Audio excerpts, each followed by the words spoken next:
You're listening to Kate of Gaia on Critical Mass Radio. The game is up.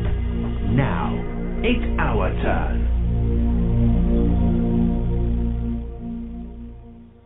Good evening, good morning, good day, good afternoon, good whatever. And actually, no, you're listening to me. Kate of Gaia is just a tag I use on occasion.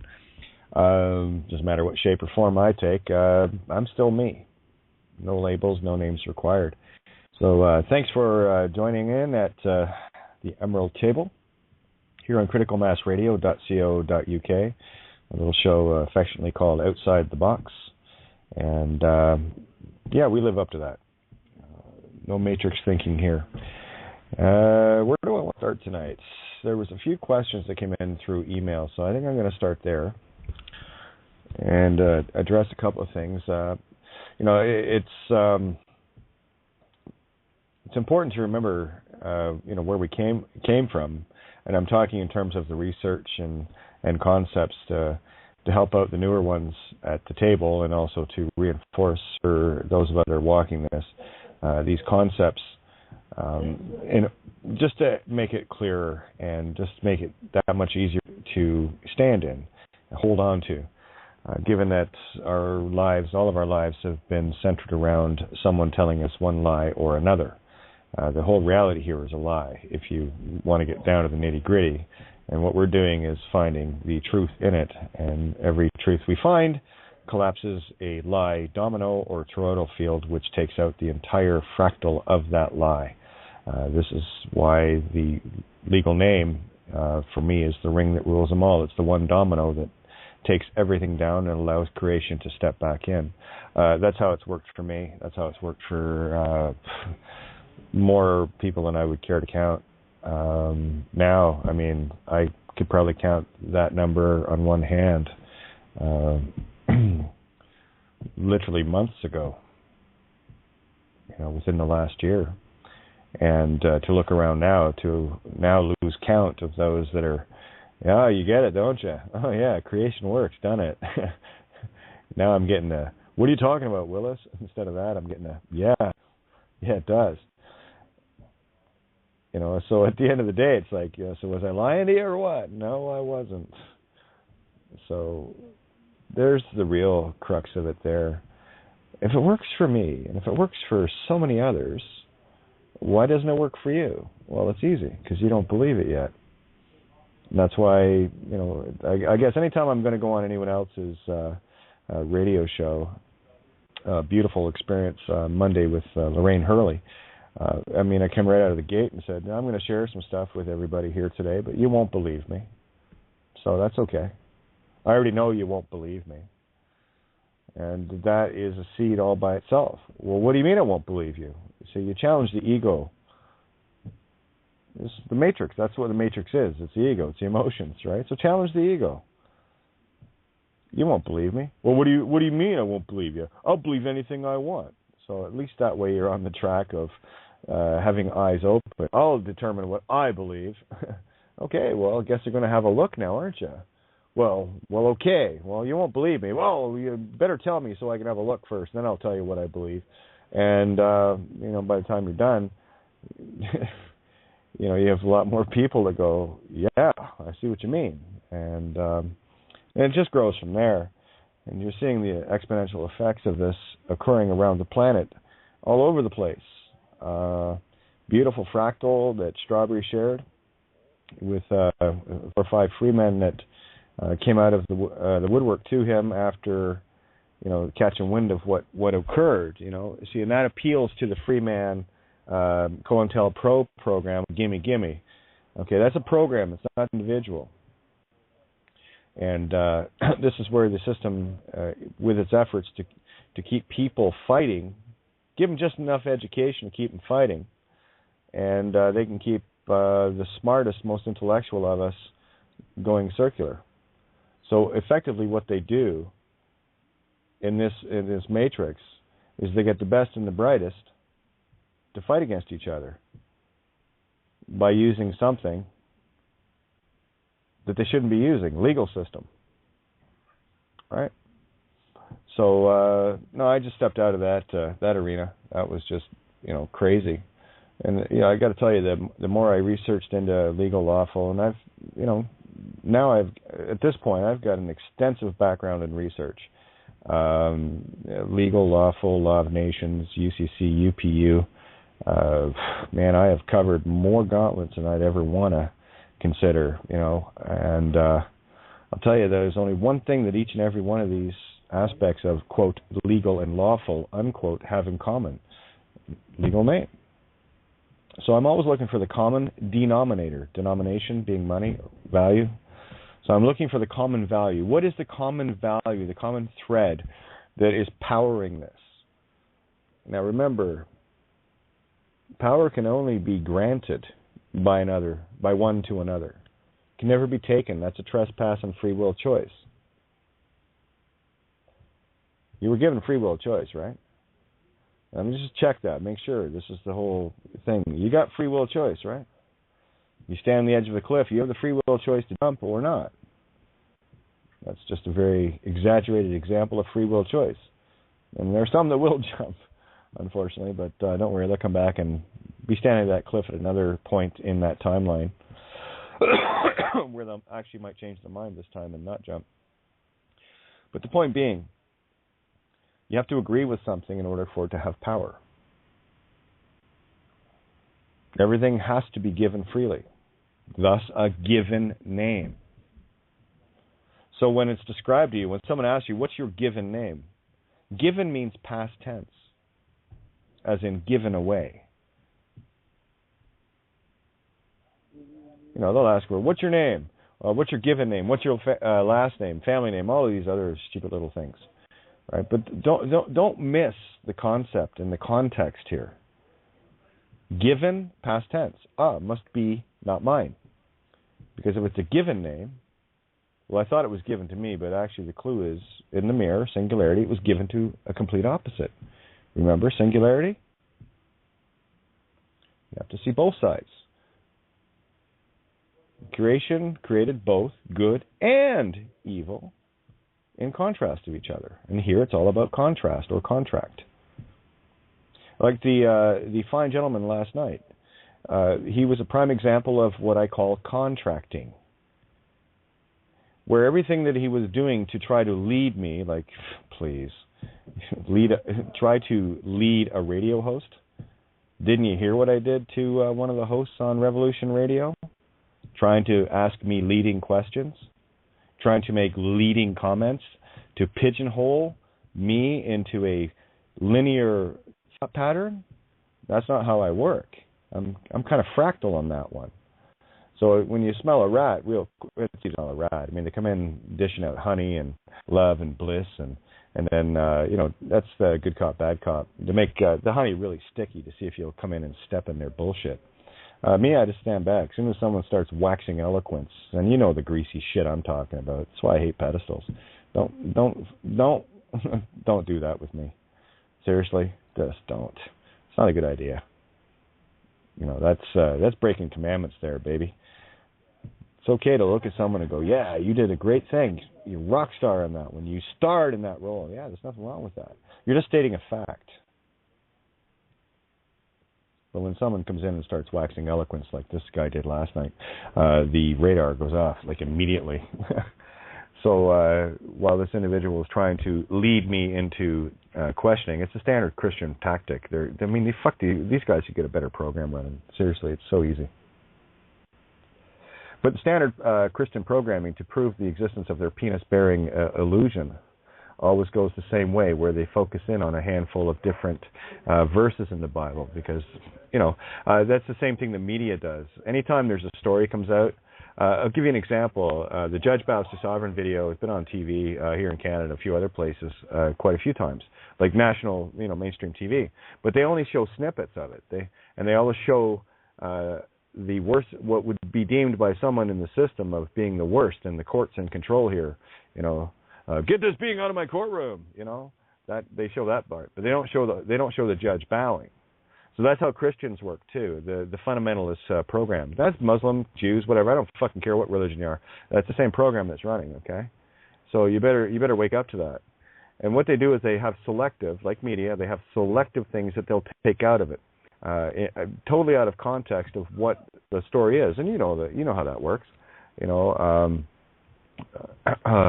was going to write this down last night, but I think you get the concept of what I'm getting at here. I mean, you can have a story that's totally blissful, and at one point, say somebody gets killed, and it was at this point, say someone, one of the typical cop thugs trying to manhandle somebody. I'm going literal here for a sec to try to illustrate this concept. So don't get literal with me too much here. Just stay with the concept. So the story is about this cop that tried to attack this individual, illegal name, shit, and all the rest of it. Let's say this guy's unarmed or whatever. Ends up that to protect his own life, he ends up offing this criminal cop, right? And then the media will play it out like so-and-so killed the cop. And they'll leave it at that. They won't talk about any of the extenuating circumstances that led up to it. They won't talk about the context and why that occurred to begin with, where the original contract was trying to be made by somebody being aggressive, trying to trespass on someone else's free will choice. So humanity has been programmed into putting everything backwards and taking everything out of context, which is why the literal is so dangerous. So here's the thing, Christians. If you're going to quote anything from the Bible, you better start at Genesis 1 and get right down to the last verse in Revelations. Okay? There's no selective memory for me. It's either memory or it isn't. So if you're going to quote something from a book, I'll find you the mirror verse of that to show you how much shit you're full of. And if you really want to understand what the Bible is about, or the Quran, or any of these other works, Bill Donahue. Just the man is just like no words. He's a master. Hiddenmeanings.com. Go listen to Bill's stuff. Another one of the few, very few, leading truth individuals on this planet, Savan Bomer. What Savan's doing is bringing it in from such a beautiful angle that I can see exactly what he's doing. Because we're both dealing in energies here. Like, he's dealing the energies from his perspective, I'm dealing it from mine. They're entirely different, but they're exactly the same. And I can see how they're the same.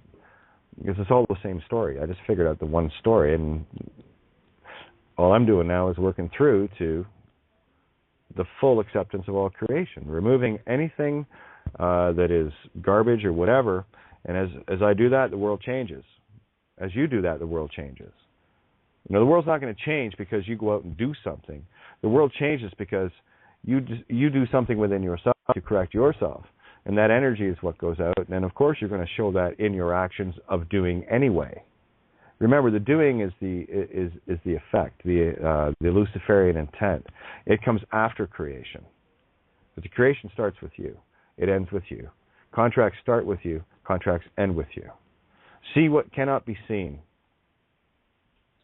See the things that you cannot see. That's what a concept is. How do I illustrate that? Well, that one's actually quite easy. For anyone that has ever signed anything, loan, mortgage, credit card, receipts, mail, whatever, it doesn't matter. Just get the concept of signing something. Excuse me. What you didn't notice, or you weren't aware of, you thought it was the signature they were after. Well, but it's the intention. The contract is made in your mind to sign it in the first place. So the contract's already done there. And all the physical is proof of that. And especially when you're dealing with paper. This is why they love paper, because not only do you sign it, you leave behind DNA, you leave behind potential fingerprints that is absolute proof of who you are physically. And if they can do that, get physical proof of you on that paper to the legal name, they have a spiritual physical joinder. That's why the legal name is a spiritual trap. Exactly the same way that it's a physical trap. So here's the thing. If you were, I posted this last night on my Facebook, and I'll get into the emails for a sec here. Excuse me. With regards to, we closed the show off dealing more in the transgender concept, the seventh law of hermetics, which is the law of gender, that there is male and female in everything. And if you're stuck in the physical matrix, you will never see this unity in spiritual terms. And I'm going to show you how important it is, and why, beings like me are here. Transgender types. We're showing you in the physical, the spiritual. Right. All right. We've had our own wars to deal with inside. So, and if you want to ask somebody about freedom, ask someone that's been in prison their whole life. I'll give you a concept. Wake up in a prison, go to sleep in a prison. It doesn't matter where you are. It doesn't matter whether you're behind bars or out in the middle of, watching, beautiful wildlife out in the middle of the Pacific or whatever. It doesn't matter. It doesn't matter where you are. When you're walking around in the meat suit, that's prison. All right, but it's easy. See, this way, it's very easy to share these concepts because, for the quote normal unquote people of day to day, divided and conquered physical, women think they're women and men think they're men, and they think that's all there is to it. And no, that's why they slaughtered us. Because here's the thing: for those that understand the as above, so below, as within, so without. Well, if you're divided physically, you're divided spiritually, aren't you? As within, so without. So it's about bringing these energies back to play. And again, you don't have to do what I do. This is me. I'm showing you me. Whether I'm dressed or naked, I'm always naked to you. So I'm showing you the naked truth of me. Nothing else. Just a clue. And all you need to do is get the fucking concept. Seriously. If you want to see how divided and conquered you are, physically, this is easy for girls, because girls being tomboys is no big deal. It's like, Butch Dyke, tomboy, all the rest of it. You get all the labels. But I'll tell you, as soon as a man shows any sort of femininity, can you think of the list of names that people would call that? Right? Okay, here it is. Got it. It's here's the concept. I'll expand it a little bit, and then I'll get to the emails. The allegory anagogic of being transgender and why the system tried to destroy us over the eons is because if one is not divided physically, then so must it also be true that neither can the spirit be divided, which renders all system entities, lies, and control mute, dismembered, and eradicated from consciousness. You are as divided as spiritually as you are divided physically. As above, so below. As within, so without. The culmination of your game ends with the seventh law of gender, hex ender. A house divided against itself cannot stand. Your heart is your rock and center. Build your house there, where truth is the mortar of building consciousness, the glue that holds the rungs of your Jacob's ladder, steadfast and immovable. This is a house that will stand. You are the house. If your house is divided into the opposing and equal energies of masculine, feminine, intent, and creation, you are divided against yourself. Excuse me. And you will never find creation until you balance that out. Natural law is nature always wants to retain balance. The pendulum must always swing back, destined to be its center. And you are, each and every one of you, a pendulum. Where are you? If you did a pendulum and an arc from total left, total right, zero in the middle, have a look at yourself and be honest with yourself. Place your arrow as to where you are. Are you heavy, heavy masculine, heavy, heavy feminine? Or have you learned to merge both of these energies equally? And the more you can merge them, the more center you will get, until that pendulum within you finally rests at center. At that point, you've got the aha moment of aha is going to hit you. Again, as you are divided physically, thinking you are either just a female or a male physical form, you are as divided spiritually. And your intent and your creation will be used against you. Remember, intention is within creation itself. It is not separate.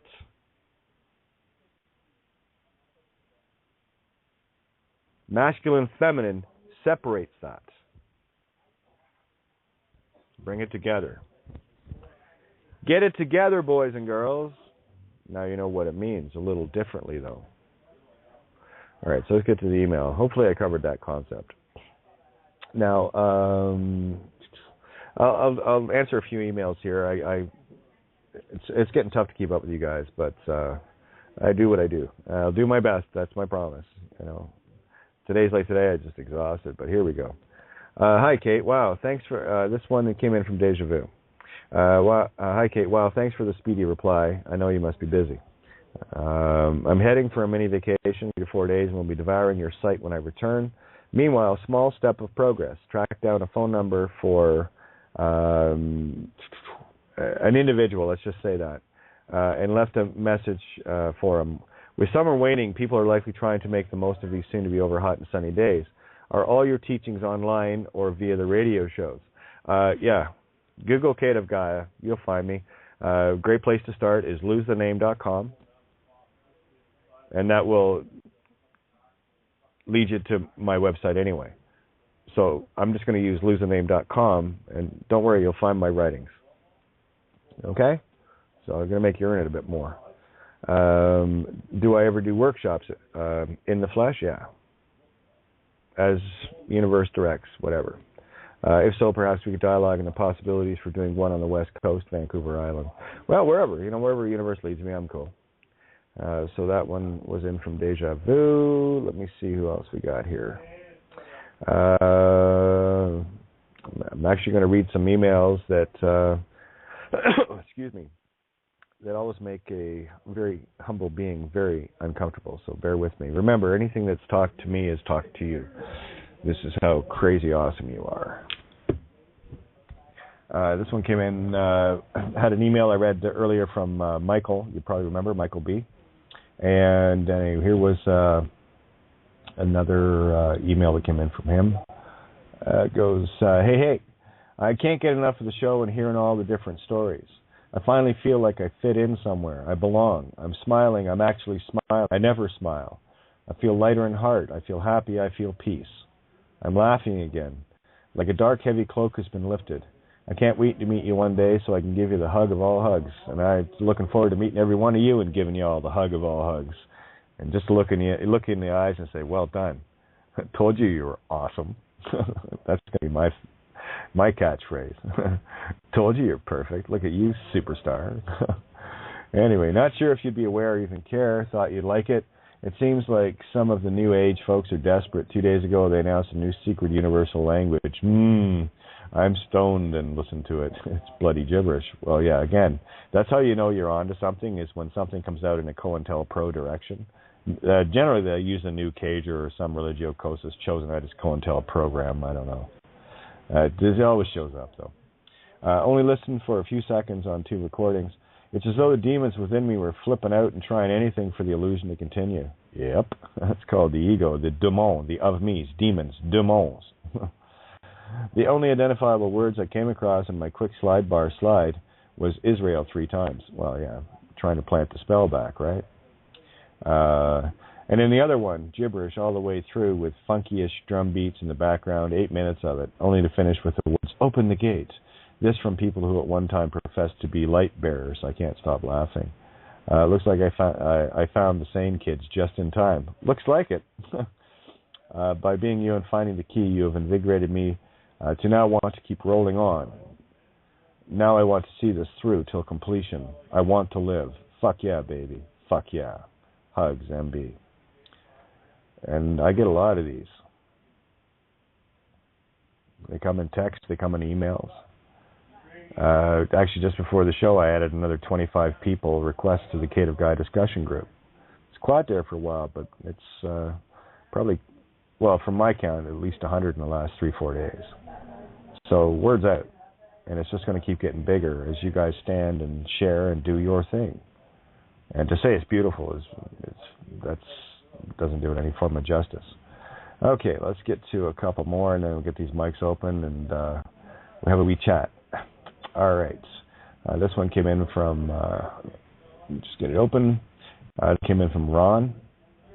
The question is, are we sending mail to the crown? Excuse me. And this is, again, probably the main thrust of what I've been talking about tonight. And I'll sum it up with this email. with regards to getting the concept versus being trapped in the literal. So, let me see. This one is from Ron V. Kate of Gaia. I just became introduced to your work via a link from Zen Gardener's site and completed reading the Truth Frequently Asked Questions, losing the name and have a question for you. The part about the laminating and sending mail to the Crown Corporation, the rightful owner of anything sent to the legal name, makes sense to me. But I wonder if you have any examples to share of any reactions which have resulted from doing this.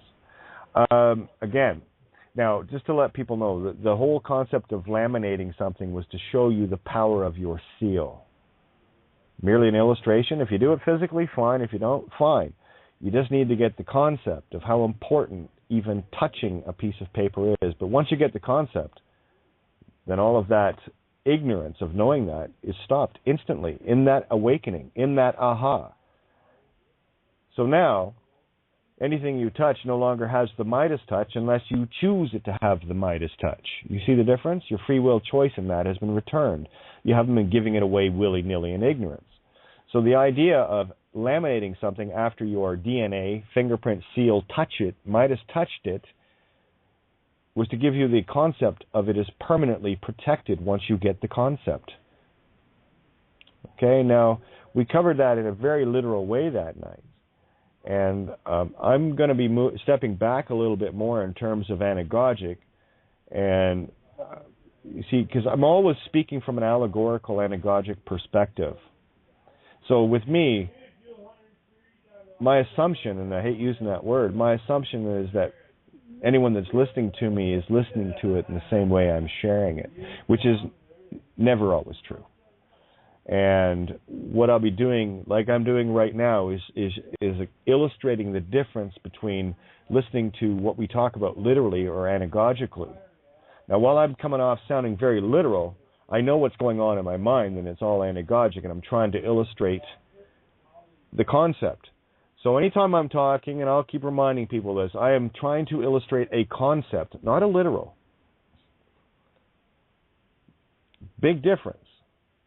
Because only in the concept, the with seven, with God, with creation, will your universe change. Change your mind, change your universe. Well, that sounds very big and anagogic. It's a very literal statement, you see.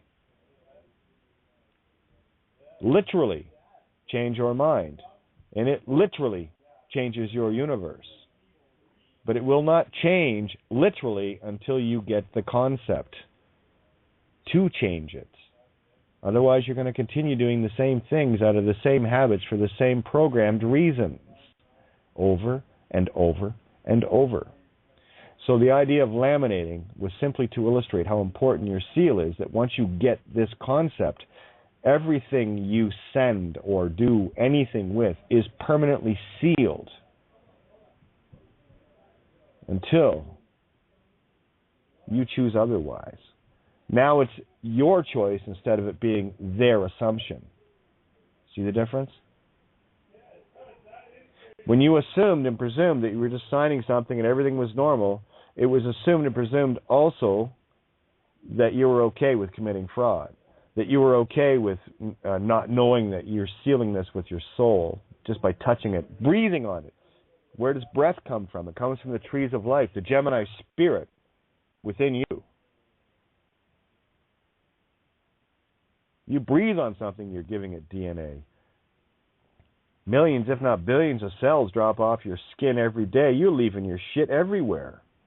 And if you leave it on a piece of paper, that's absolute proof that you were there at the scene of the crime. Legal's forensic. Spiritual is forensic. And that's basically what I am, a forensic investigator of the spiritual things you can't see. And I know it's concept, and knows that, and there are many that know this is just concept now. This world changes very quickly, and you're seeing it being played out. And you've seen lots of the superstars that have been at this table, and you're all superstars. When you decide to shine, that's your choice. But I know you're all superstars. So, carpe diem, seize the day. Pick your moment in the now. Instead of waiting for someone to, hey, Mikey, give it to Mikey. He'll try anything. Yeah. Life cereal? Coincidence? I didn't think so either. Anyway, continue on with this email. So I'll start at the part about the laminating and sending mail to the Crown Corporation, the rightful owner of anything sent to the legal name, makes sense to me. But I wonder if you have any examples to share of any reactions which have resulted from doing this. Yes, the system shuts down, but you have to learn to see things anagogically. So for me to try to describe this to someone that is especially just brand new, not a chance. You're going to have to hang out for a little bit just to see where these perspectives are coming from. They're not coming from anything you've been used to. This is way outside the box. There's no programming involved in this. Continuing on. I looked throughout yours and loseaname.com sites, but failed to find more discussion beyond that which appears in the Truth Frequently Asked Questions document. If there is more that I can reference, or if there are particular archived radio shows you can direct me to, I'd be most grateful. My friend, there are tons. For me to even think about where we talked about that, I'm on the air 7 nights a week at multiple stations. That's the thing. Don't worry. Just listen and trust your now. And anything that you bring up that, say if you want to download and listen to an outside-the-box show, I don't care which one you pick, it'll be the one you need. You see, that goes back to what I was talking about with the boys on Saturday night with the tarot. A divination tool is a powerful tool once you trust all creation. When you know that everything is perfect, all things for a reason, then you know how to use these tools because you trust them. Creation will never steer you wrong. Follow your heart. So to finish this off, trust me, I see the point and sense of taking this action, but I'm curious about any stories out there related to reactions to such. Thanks, Ron. Well, I'll tell you, Ron, here's the thing. Let's say 100 people that actually decided to start being lawful, started sending all the mail that belongs to the Crown Corporation, legal name, they own the name, so those that have sent bills and whatever else, all the addresses are there, so the address is there with whatever. But again, a typical free man response goes like this: well, did you get your bills paid? No, stupid. That wasn't the fucking point. It's about driving the concept home. On to you. More importantly, I'm on to you, and I know what's going on here now. There's where the reality is changing. Not outside of you. It's changing inside of you, and then it changes outside. Right? Always in a hurry. Always in a hurry. You know when a Gemini says that, you know you got issues. What's your hurry, man? You know, the Gemini, the whoa, and I am double outboard Mercury shit going on. Okay? And I'm telling you to slow down. Take it easy. What's your hurry? Oh, that's right. You don't think you have forever, but you do. You do. So, all right. I think I got one more here I want to share, and then we'll get the mics open. Yes, from Francois in Quebec. Steering my ship. Great email, Francois, and I'll address this one here. Hi, Kate. I want to share with you my present adventure. It's a rather long one, but I'll try to summarize as clearly as possible. Actually, based on some of the books that I get from people, this is nothing. This is very concise. Before I do that, I want to mention that just recently, by browsing through the Internet, I ended up on the Lose the Name website, loseaname.com, yep, with links to your own website, and I started reading your documents. You know, what you call a coincidence, that information struck me to the core. In previous years, I gathered a lot of information about cracking the code, straw man, the free man, trust law, and blah, blah, blah, etc. A lot of stuff that did not quite resonate with me, as if I felt something was missing. So I chose not to venture any further into all of that. Now, back in 2011, I went to court in Saint-Jérôme because I was being sued by the Quebec College of Medical Doctors for the illegal practice of medicine. Sheer setup because I do not practice medicine. There you go. He's absolutely right. Just to situate you, Saint-Jérôme, it's 45 kilometers north of Montreal. I chose to defend myself because I didn't want a lawyer. I knew that the dice were loaded. Yep. I still went for the experience. Good plan, Christ. As a result of this experience, in quotes, I was fined, anytime you say I, Francois, I'll correct it, the legal name was fined $26,500. Eventually, within 2 years, the fine rose to $29,540, right? Because I did not want to pay for it, also known as I didn't want to commit fraud by claiming to be a legal name that I'm not. In June of this year, a bailiff finally ends up at the house where I live with my female partner and starts doing, quote, his job, unquote. As a result of this, he identified a list of items that were to be sold on the premises. After that visit, I called the fine collector, a woman, to stop the seizure and was told that unless I pay $7,000, the seizure would not stop. My partner's father ended up paying that amount. I knew that this was total nonsense, but he did not know how to stop the whole damn thing in its tracks. Well, yeah, me either. House and all, remember? It's all good. I get it. Excuse me. I, like you, here's the sentence. I did not know how to steer my ship properly. Well, neither did I, but I do now. The fine collector also told me that she would contact me. What she thinks is you, and what she's trying to do is she still thinks you're a legal name. She still thinks she's one. What an idiot. But anyway, that she would contact me in the future to start a payment agreement in order to pay the remaining amount, which is whatever. I received a letter from her dated July 8th until August 8th, the latest, to provide her with specific documents in order to establish a payment agreement. Sounds like as per your fraud and Babylon has fallen works good here. Something that I chose to do because I've had it. Well, then let them know you've had it and let them know they've had it too. I want to opt out. Well, it's already done. I want to steer my own frickin' ship. Easy to do. Just hang out my website. You'll figure it out. Besides, it's easy. Lose a name, win the game. No names here, mate. No legal name. No fucking game. Real simple. And that's the brick wall the system cannot get through until you confess to be a sinner and claim to be their legal name. It's got nothing to do with you. Remember, we were calling it the legal name. Every time you see something addressed to what you used to believe was your legal name, replace that what you thought was your legal name, which it never was, never will be. Replace that with this statement: pedophilic child fucker. So anytime you see the legal name, oh, am I that? Am I a pedophilic child fucker? No. That's probably a good way to start, breaking that attraction, that fatal attraction you have with the legal name. That applies to everyone.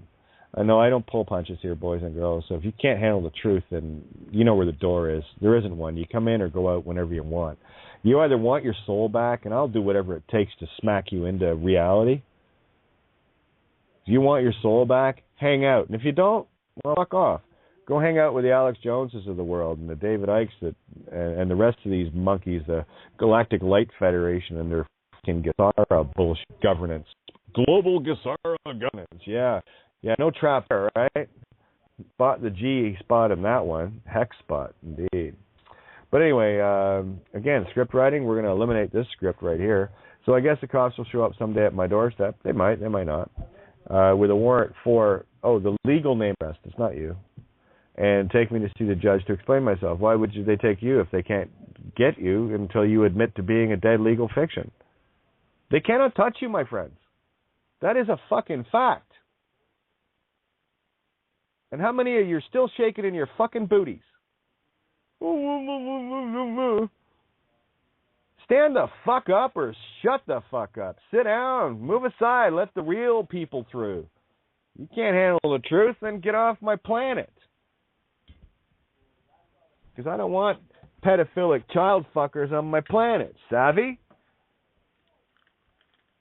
I'm going to call it hardcore tonight, boys and girls. You want to hang out with pedophiles, rapists, and all the rest of it? Keep thinking you're a legal name, because every time you do, you're saying I'm a pedophilic child fucker. How about you? No thanks, I'm good. Been there, got raped. Not a comfortable thing. Just speaking from Christ experience. Savvy? So at least now you know what I think of them. Yeah. Okay, so anyway, no, the cops won't show up.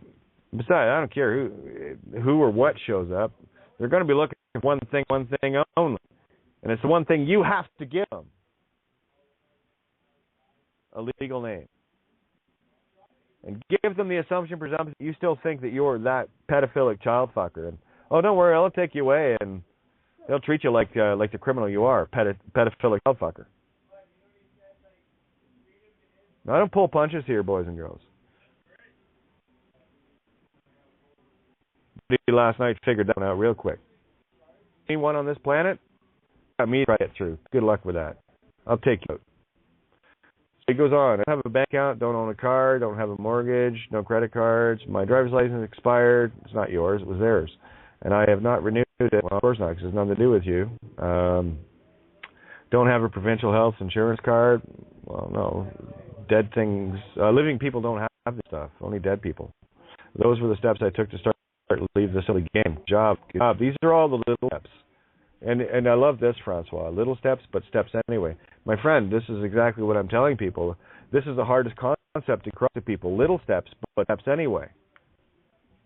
Now here's an individual fluffing it off like I could do more. My friend, you are doing all that you need to do. How many people are still, cry me a river. Go hang out at Prison Planet, you think it is, so you might as well hang out with the rest of them. InfoWars, well, if you're into fighting all the time, hang out with that.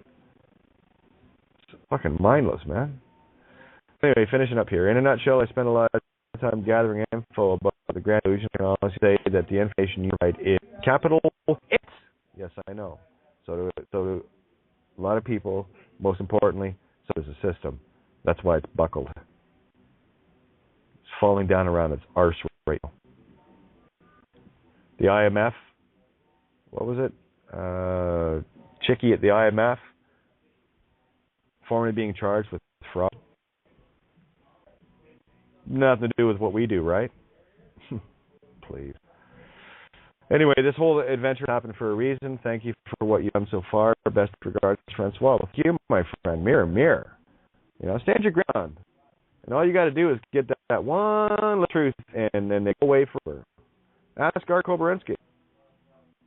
I told him simply this: do not allow for any assumption of legal name whatsoever. So the next time they ask you, "Are you Arthur Koborinsky?" you say no. Close the door and go back and watch your tea, and they have them back sent. Any questions? No, what your legal shit, Art? The legal shit gets you into the mess. Once you figure out that the legal name is the only thing tying you to it, you just snip that and the whole fucking house of cards falls. Now, I've known this 3 years ago. I'd be talking to you from my home. So take it from someone that the bullshit cost them their home and family and everything else. That I might be a little motivated to make sure it doesn't happen to anyone else. But then you probably never had a friend like that. It's my fault. It's my fault. I can't be anything but a true friend. And you know what it's like being a true friend. You be honest with your friends, and they'll throw a knife in your back as quick as you can turn around. Me, I'm armor-plated. Throw all the knives you want. I'm good. All right, we got the board getting ready to open up here. 661-467-2401 is the call-in number. Again, 661-467-2401. And for those that want to call in via Skype, thank you guys. Clarity, everybody. It's BTR listener 023. So you put BTR listener 023, all one word, into the Skype search window for search contacts. Search the contact when it comes up. Do not add it to your contacts. You don't have to. Just right-click it. At the top of the little menu that opens, hit call. And that'll bring you right to the board. Once you're here, all you have to do is hit one on the dial pad. Skype or phone mail lets me one in here. So let's get 315 opened up. You've been waiting the longest. 315, you there? Yeah, I'm here. Who we got? This is friend. Hey, how are ya? Pretty good. You have a story to share. Yeah. Yep, sure do. Well, you want to share it, or you want to save it, or what do you want to do? Yeah, I'll share it. So basically, we've been planning on taking a trip with Michael and Richard and a couple other people in my van, my private property, taking that down south and heading all the way west across the United States or America, whatever you want to call it, the land.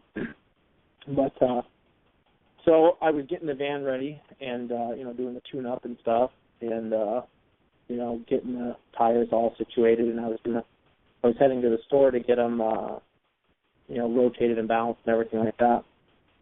And drove by a couple policy enforcers, or men and women in uniforms, and they quickly saw me and right off the bat, assumption and presumption that I was this legal person, jumped in their car, came up behind me, turned on their emergency lights. So, granted, I like to help people in need, and so I pulled over to see what they needed my assistance for. And I rolled down the window just a crack, and I said, "What's the emergency? Can I help you?" And she's like, "Oh, Mr. Such and Such, we did this." And right off the bat, I said, "Well, excuse me, I'm not that person." She's like, "Oh, you're not that person?" And I said, "No, I'm not that person." I said, and I actually had one of the Babylon Has Fallen. I printed out a couple of them, the one that says "Do not read this" and everything, and I handed it to her through the window, and I said, "You can actually read that to learn more about the whole legal name thing. I'm not a legal name, and I don't have a legal name." And she's like, "Well, you don't have any plates on your car, and there's no VIN number." And I'm like, "Okay, great." And I said, "It doesn't matter. None of that has to do with me. This is private property. It's not." And I told her about the name fraud and how I can't use the name, I can't use the legal name because it's not, I don't have permission to, and it's not my name to use. And anyways, and for her to try to get me to, it was a female officer, and she was trying to get me to admit to be the legal name, and I was explaining to her that, it's fraud, and for her trying to get me to do it, she'd be aiding and abetting me into fraud. And I explained that to her, and it kind of, she already assumed and presumed who I was. And so in her mind, she believed that I was this person, but it doesn't matter what they believe. All that matters is what they can prove, and there's no way they can force you to be a name. Hey, friend, I'm going to back you up on that one. I don't care what they believe. It's what you believe. So any of these tests that we have are the last feather brushes, because there's still something within self that is tying you to the name. And this is the hard part to get across to people. This is why people like Michael McLean can travel with Richard across the United States, up across the border, and come back without hassle. Because Michael knows who he is, so does Richard. This is the difference. So I'm listening very carefully here to see where, just a sequel, I'm listening to the undertone subtleties in this, so keep going. This is good. No, what I was saying was that it doesn't matter what they think. It matters only what I know. So that's what I was trying to say, is that, they're all presuming and assuming, which doesn't make any difference, because it only matters what I know to be true. And so they were like, "Well, sir, we're going to ask you to step outside your vehicle." And I said, "No, thanks. I'll stay right here, and this is not a vehicle. It's my private property. I just like to be on my way. And so can you, if it's not an emergency, I'd like to go." And she's like, No, you can't leave, and you need to get out of the vehicle. And within 5 minutes, they had 6 cars there, complete scare tactics and everything. And it didn't scare me at all. But they were like, you need to open, you need to get out. And I said, "No, I don't take orders. I'm not under your guys' jurisdiction." I explained to them that, I'm not within their jurisdiction, and that this van isn't Crown owned or anything like that. And so they had their lieutenants show up and everything. They were breaking my wind, it was cracked on the other side, on the passenger side. So they tried, getting it to go down, and then when he moved his fingers, I just zipped it back up. And then another lieutenant came by and said, Mr. Such and Such, if you don't open your window, we're going to bust it. And I said, I'm not that person, and I don't give you permission, and I don't consent to you touching my property. So they shattered my passenger window, and I just started telling them, like, you guys need to calm down. I'm like, you're breaking my stuff, man. And so they pulled me out and took me to the ground and cuffed me and brought me right to the police station. And they kept saying, they kept trying to get me to admit to the illegal name. They said, well, we talked to you before, and this and that, and this and that. And I said, I live in the present, and what I'm trying to tell you is I don't have rights to use the legal name. And you guys can presume and assume all you want. This whole rest is based off of presumption and assumption, and it's not legit. You have no jurisdiction over me. And so they kept me in the cell for I don't know how many hours, probably 6 hours. And then they brought me before their judge there, and right off the bat, he comes out and he says, Mr. Such and Such, and I said, well, that's not me. So there's just a mistaken identity here, so I'll just be on my way. And he just completely ignored me. And I went on my little, like, I wasn't being rude or anything, and I was just being polite and calm and everything, but I kept saying, I don't consent to this, and you guys haven't established jurisdiction, and I'm a living man. I don't, I'm not the legal name. It's all Crown copyright. I don't have any rights to it. And but before it was interesting. Before their judge came into the room, all the three bailiffs and the two officers, all the men and women in uniform that were there, they were all like, I was standing there and I was like, so I was so at peace, and it was so, I've never been at this, like, at this point in my life where I was so perfectly at peace, with that many guns around me and people, directing me as the criminal, you know what I mean? But I was completely at peace, and I'm just looking at all these men and women and looking at them as my brothers and sisters, and I'm thinking, this is so foolish. And so I said to them, why don't we all just stop this and let's go out and go for a walk or go fishing or something? And none of them would look at me. They wouldn't make eye contact with me. I felt so sorry for them because I could just see them like they were trapped, like they were more trapped than I ever thought I was trapped. You know what I mean? Like in their own minds, they're stuck. And I felt so bad for them. I'm looking around the whole room, and none of them wouldn't make eye contact with me. And it was really sad. It was really humbling to see where I was in comparison to where they were stuck in their own mind. And I said, don't you guys think this is pretty silly? I said, we're spending all this time and energy for what? I said, we could be out doing something productive or enjoying this beautiful day. Look out the window. It's gorgeous out there. But we're in here playing this court game, and none of them would look up or say nothing. And then, so then their judge came out and wouldn't answer any of the questions or any of the demands. And they had someone that they assigned to the legal name stand next to me. And I said, well, I don't consent to this lady making any decisions for me, the living man. And I said, she can make all the decisions she wants for the legal name. I have nothing to do with that. And so she kept threatening me with contempt. Not the judge, not their judge, but the lady that was standing next to me kept threatening me, the living man, with contempt. And I'm thinking, what are you talking about? I started laughing, and I told him, I said, you guys, this whole courtroom's in dishonor. This whole court's in dishonor. I said, this whole arrest, all of these charges, is all based off of assumption and presumption. I started talking to him. I said, where's the victim? I said, since we've been playing this whole court game that you guys want to play, I said, there hasn't been a victim. And she goes, well, what happened in a drunk driver situation? And I said, well, are we in a drunk driver situation right now? No. And I said, and I'm not a driver. And she's like, well, what happens when there is a victim? I said, well, there isn't any victim, and it has nothing to do with this case. And so it was all just a joke, and I could see it. The judge ended up, he left the courtroom, so I said, well, since the judge is abandoning the courtroom, I declare this an unlawful hearing, and I dismissed the charges with prejudice, and case dismissed. And then they came back in with copies, and I asked them about, I said, well, you left the courtroom, and I already dismissed the charges, so we're good here. We can be all done. And, and he's still trying to tell me, and the lady saying, yeah, he lives at this address, and I'm like, that's a lie. I don't live at any address. I live within my flesh. And she's like, you keep interrupting me, and you're going to get charged with contempt.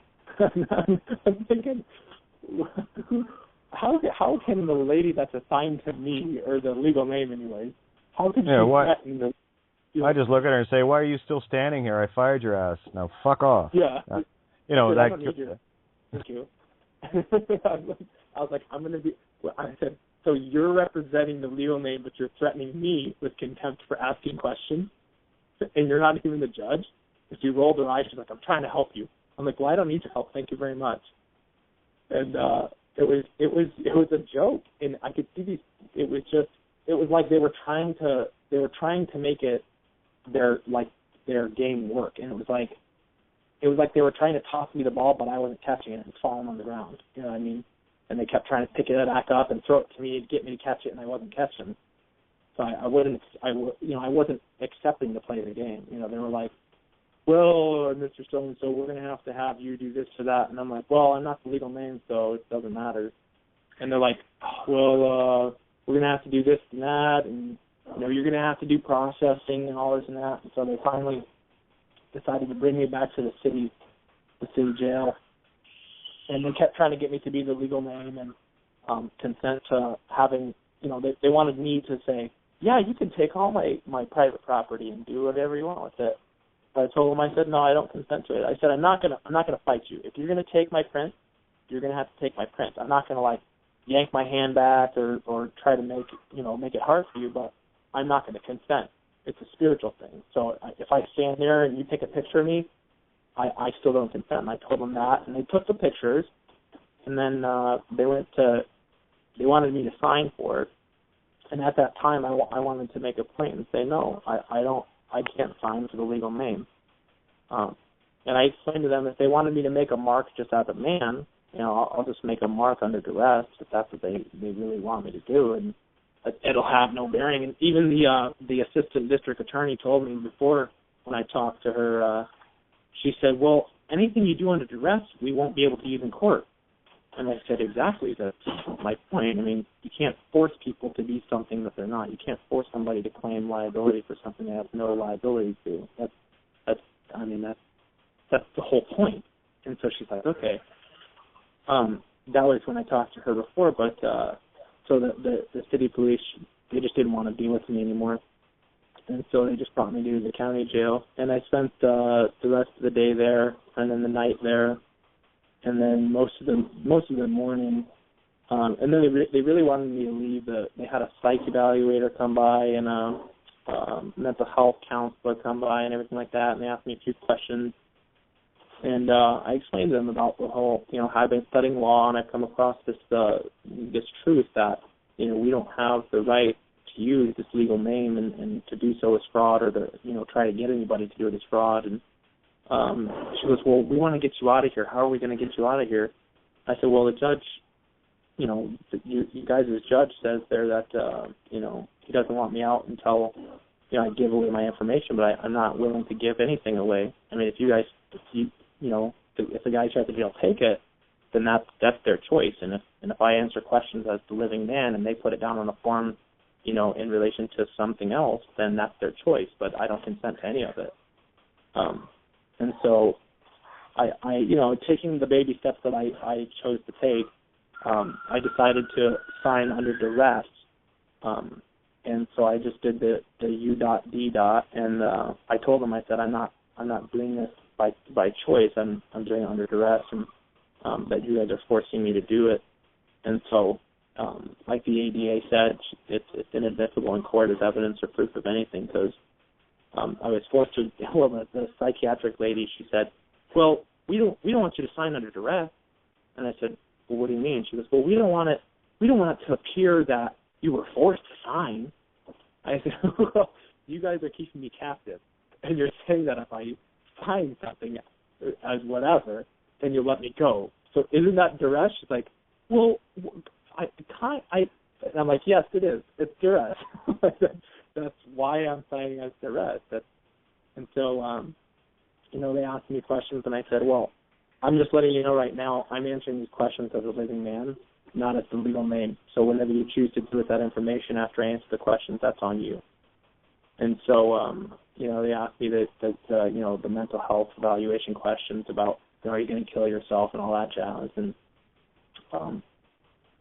And then before I left, one of the COs, correctional officers there, he was like, thank you, and he kept using the legal name, and so I just ignored him because I had already explained to him that I'm not the legal name, and so they ended up while I was in the and then they let me out, and before they did, they said, well, is there anyone you can call for a ride? And I said, well, no. I wanted to say, well, just call the city police department and tell them to come get me and bring me back to my van. But I was like, oh, no, I'll walk. So I took some time and just, caught my breath and just think about everything that happened. And I headed back to the city, and it was about 13 miles. And then an old friend swung by and picked me up. She saw me on the side of the road and picked me up. But yeah, it was really peaceful. It was really peaceful for me the entire time because I thought I would have, like, my old self, would have been like freaking out when they busted my window there. But it was so peaceful because I knew I was right. You know what I mean? It was like when you know something, it doesn't matter what else is happening. Like you stand in truth, and I felt so at peace because I knew I was right. And I was like, you guys seriously just bust my window? Like, you guys need to calm down. They're like, get out. I'm like, you guys just need to calm down. Like, I'm not being the aggressor here. And that's what I kept explaining to everybody. I said, I'm not the aggressor, okay? I was going about my business, harming no one. And they're like, yeah, well, what about if there was a drunk driver? I'm like, well, that's a what-if scenario. That's not what we're dealing with right now. So it was a very peaceful thing for me to go through, and it woke me up to even more of how these men and women in uniform and the law enforcement are all trapped. They're all really, a lot of them, I feel real sorry for a lot of them because they're stuck. They're stuck in their own mind. They're stuck in this program, and it's bad to see. But it was nice. I got a chance to talk to all of them, a lot of them. Well, some of them were just. That's exactly the point that needs to be made here tonight. And that's the thing about even signing anything under duress. The answer is simply no, because that is, whether it's under duress or not, for that whatever psycho eval or whatever thing, Chickie, when she couldn't answer the simple question, well, I would ask this question back. Okay, well, tell you what, if I was asked to sign that document here, being held against my will, or in my living room, what do you think my choice would be? Yeah. See, free will choice at home says, no, I ain't signing it. But free will choice in the jail means you're signing it or we're going to keep holding on to you. That's called kidnapping, okay? Now, friend, I want you to become aware of something. You use a lot of legal words. Words like property, rights, person, jurisdiction, demands, and I wasn't there, so you're the one that gets to go through your own mind here. But the only thing that I see here, because the truth is, if you know who you are, they won't be bugging you. And that to me was just the last feather test for you. And we're going to clean this one up right now, just make it perfect, okay? Get out of the habit. This is the problem with when we do the research. I know if you listen back, I use those words like religiously. I don't use them any longer. And if you listen back to the night where I ran the 3 cops off, listen to what I said. I was as abstract as you can get. I even told them, I'm not in your jurisdiction. Get it? You're of the dead. I'm not.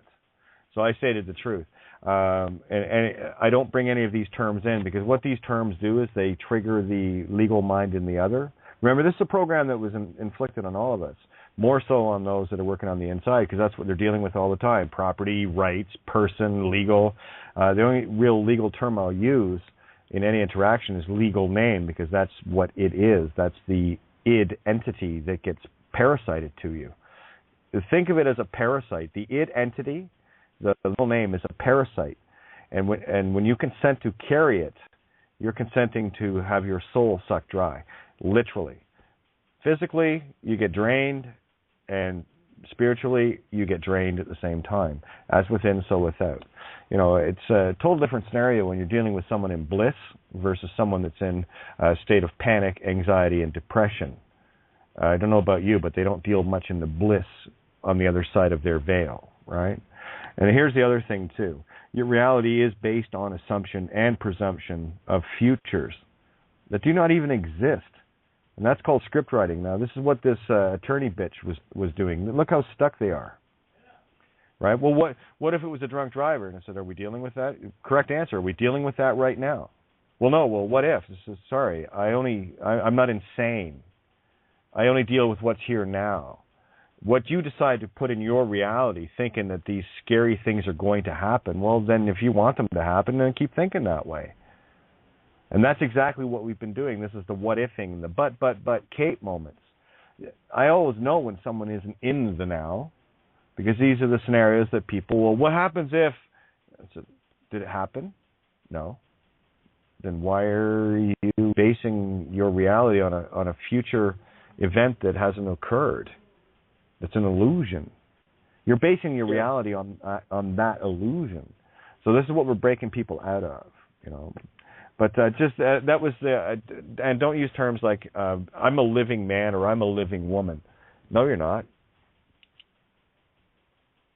You simply are.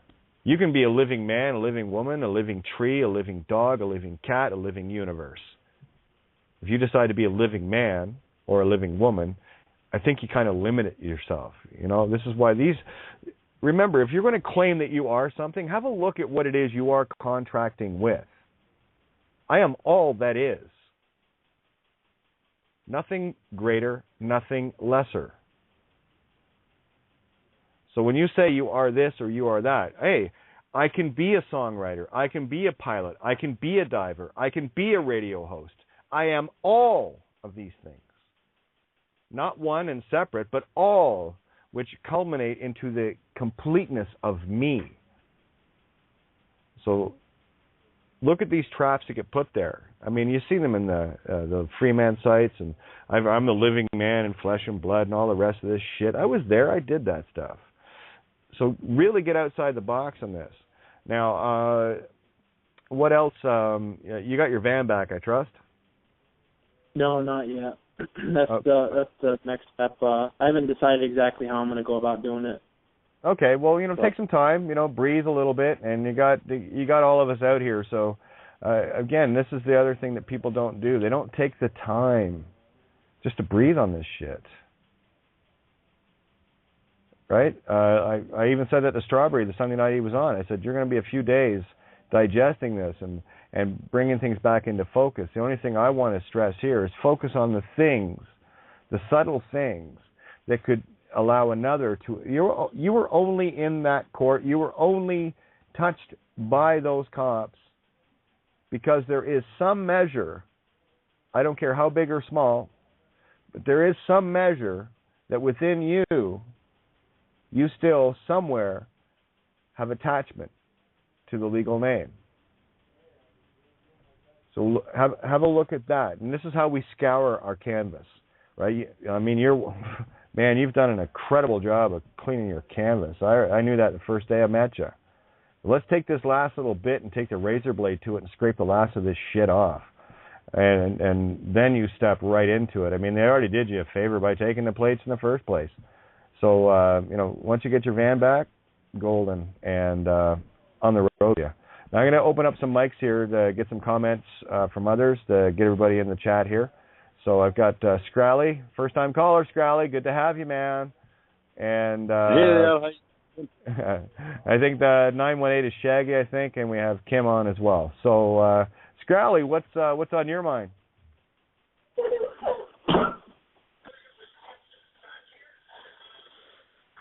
Did you say Shaggy? No, Scrally. First-time caller, Scrally. Come on in, Scrally. Hi, Kate. Sorry, I had my mic muted. Oh, never apologize for that. It's when the mic isn't muted that I usually end up in a bitch slap. So come on. No, it's all good. Good to have you here, my friend. A great little chat today. Brilliant. Thanks very much. And hi, everybody at the table. Don't speak at once. I know. Hi, everybody. Does everybody know how to say hi? They're all muted too. They're good. They're good radio hosts as well. That's it. That's what you want. Right on. Yeah. So what's on your mind tonight?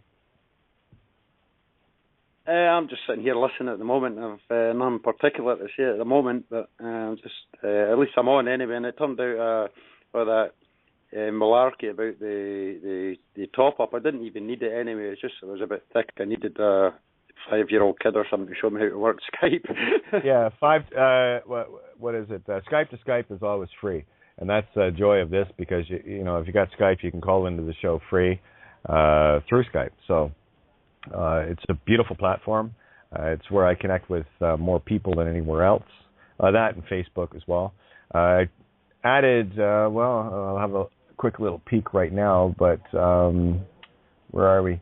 I think I said before the show I added another 25 people to the discussion group. Word's out, boys and girls. This has gone viral. It's gone exponentially viral, so it's pretty cool. Yeah, we've had a lot of new additions in the last 3-4 days. It's looking like the last 3-4 days, 241 new. So I don't know about you, but that's called getting shit done. Works for me.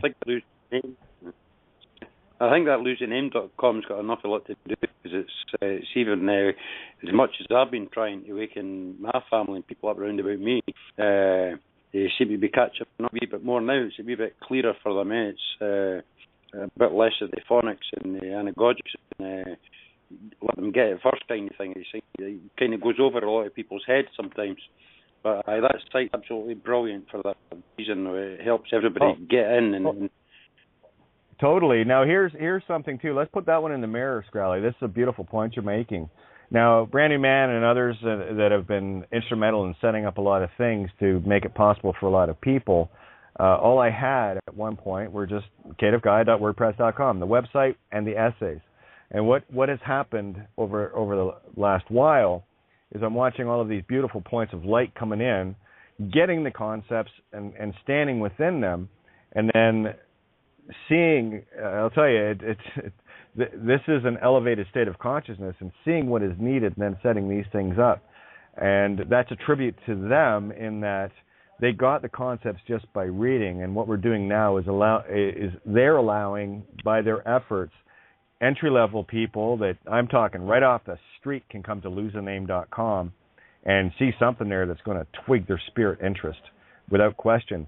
And it's on all levels. This is why it's really good. And what it is a good primer for people once they see a few things where they can actually read the essays, having seen a lot of the results of what came out of them.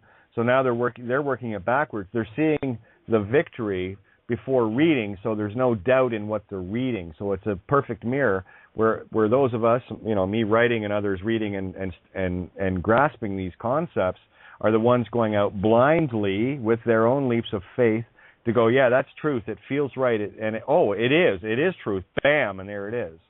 That's and you've heard lots of the people on the table here, and you know the ones that I'm speaking of, masters in their own right, and of course, that's why you're all here. You're all masters. You just haven't quite figured it out yet. Don't worry, you will. It's awesome. Simplicity is what it really is. It's a bit too simple for people to get. That's the thing, and that's the beauty of losingname.com. It makes it so accessible to all. And these things ninjas doing are just amazing. This kid stuff, she's on Facebook, on another cross, it's all aimed at the kid. These are really matter. for sure. Hey, Scrally, your mic is breaking up. Your mic is breaking up a little bit. Just try moving it back just a touch to see if it's just being overpowered. You're new to Skype, so that's usually the first thing I get people to check. Your mic volume might be too hot and cutting out. Okay. Is that now? No, it's got to be your connection. What you can do, Scrally, is we've still got 40 minutes, and there is room.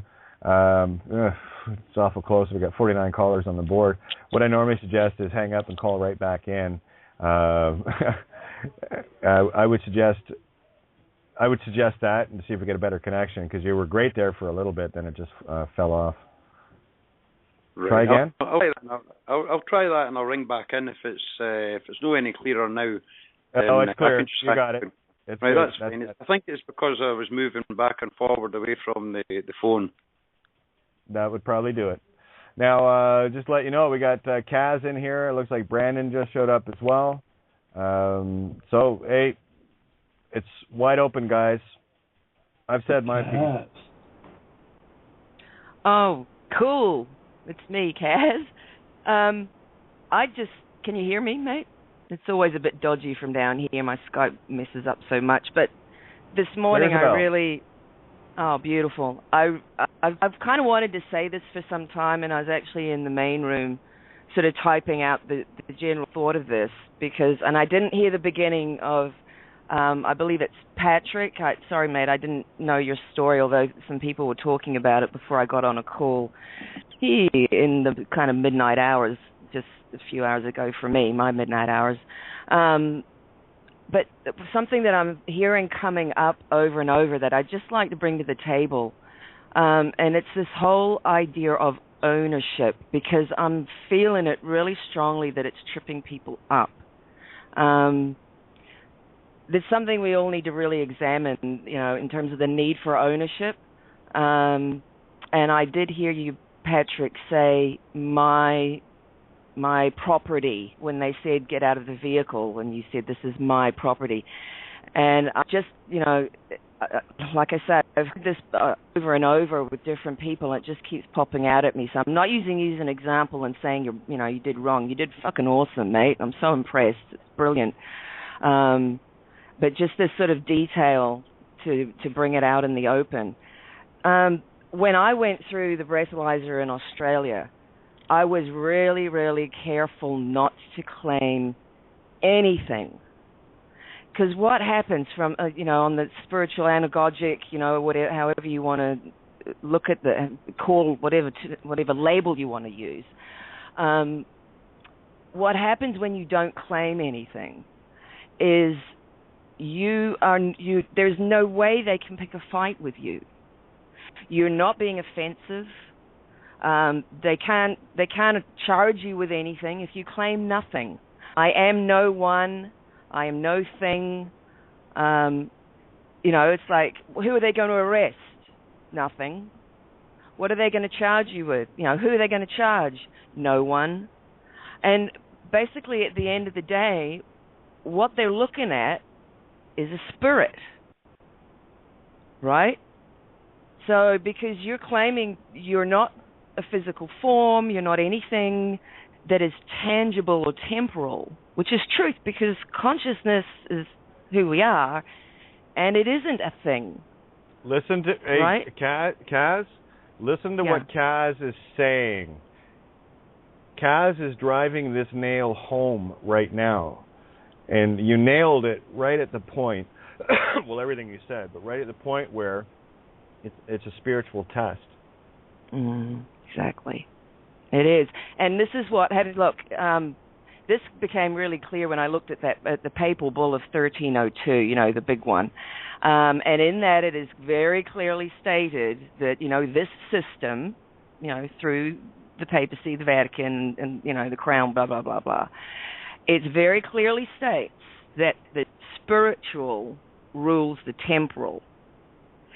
So now what you become when you state that you are no thing, you're a spirit. You're the holy fucking ghost, guys. Hey, can I jump in there? There is no greater authority than you. Here, Kaz. Yeah. Here it is, Kaz. Again, we're going back to the as within, so without. And I'm going back to the transgender aspect. If you're divided in the physical, thinking you're one or the other, you're divided spiritually, right? So you're powerless at that point. You really are powerless. Also, in the same light of what Kaz is sharing right now, if you claim to own something or anything, then you are equally saying that something or anything can also own you. Own nothing. That's the New World Order in the back, in the mirror, boys and girls. We own nothing. We are everything. That's it. Thanks, Kate. Beautiful. That's exactly it. As soon as you claim something, you like you said, you're separating yourself. You have just divided yourself in a very, very sad way. It's an interesting little trap, and they'll get us on it every time if we fall for it. And the thing is, why do we need to own anything anyway if we're consciousness in an apparent, sort of like full immersion virtual reality game? What are we owning? It's I mean, you can look at this in a lot of different ways, and every way you go, it sounds freaking crazy. If you're going to claim ownership and all this business. Oh, Kaz, it's so easy. It's so blindingly simple. Why do you think they're called possessions? Yep. Where are your possessions? You know what a possession is? Well, that's, listen, if you can be possessed by material objects, then you also in turn can be possessed by demons, inner demons. Remember, play the anagogic here, guys. Watch the energies as they flow and ebb back and forth.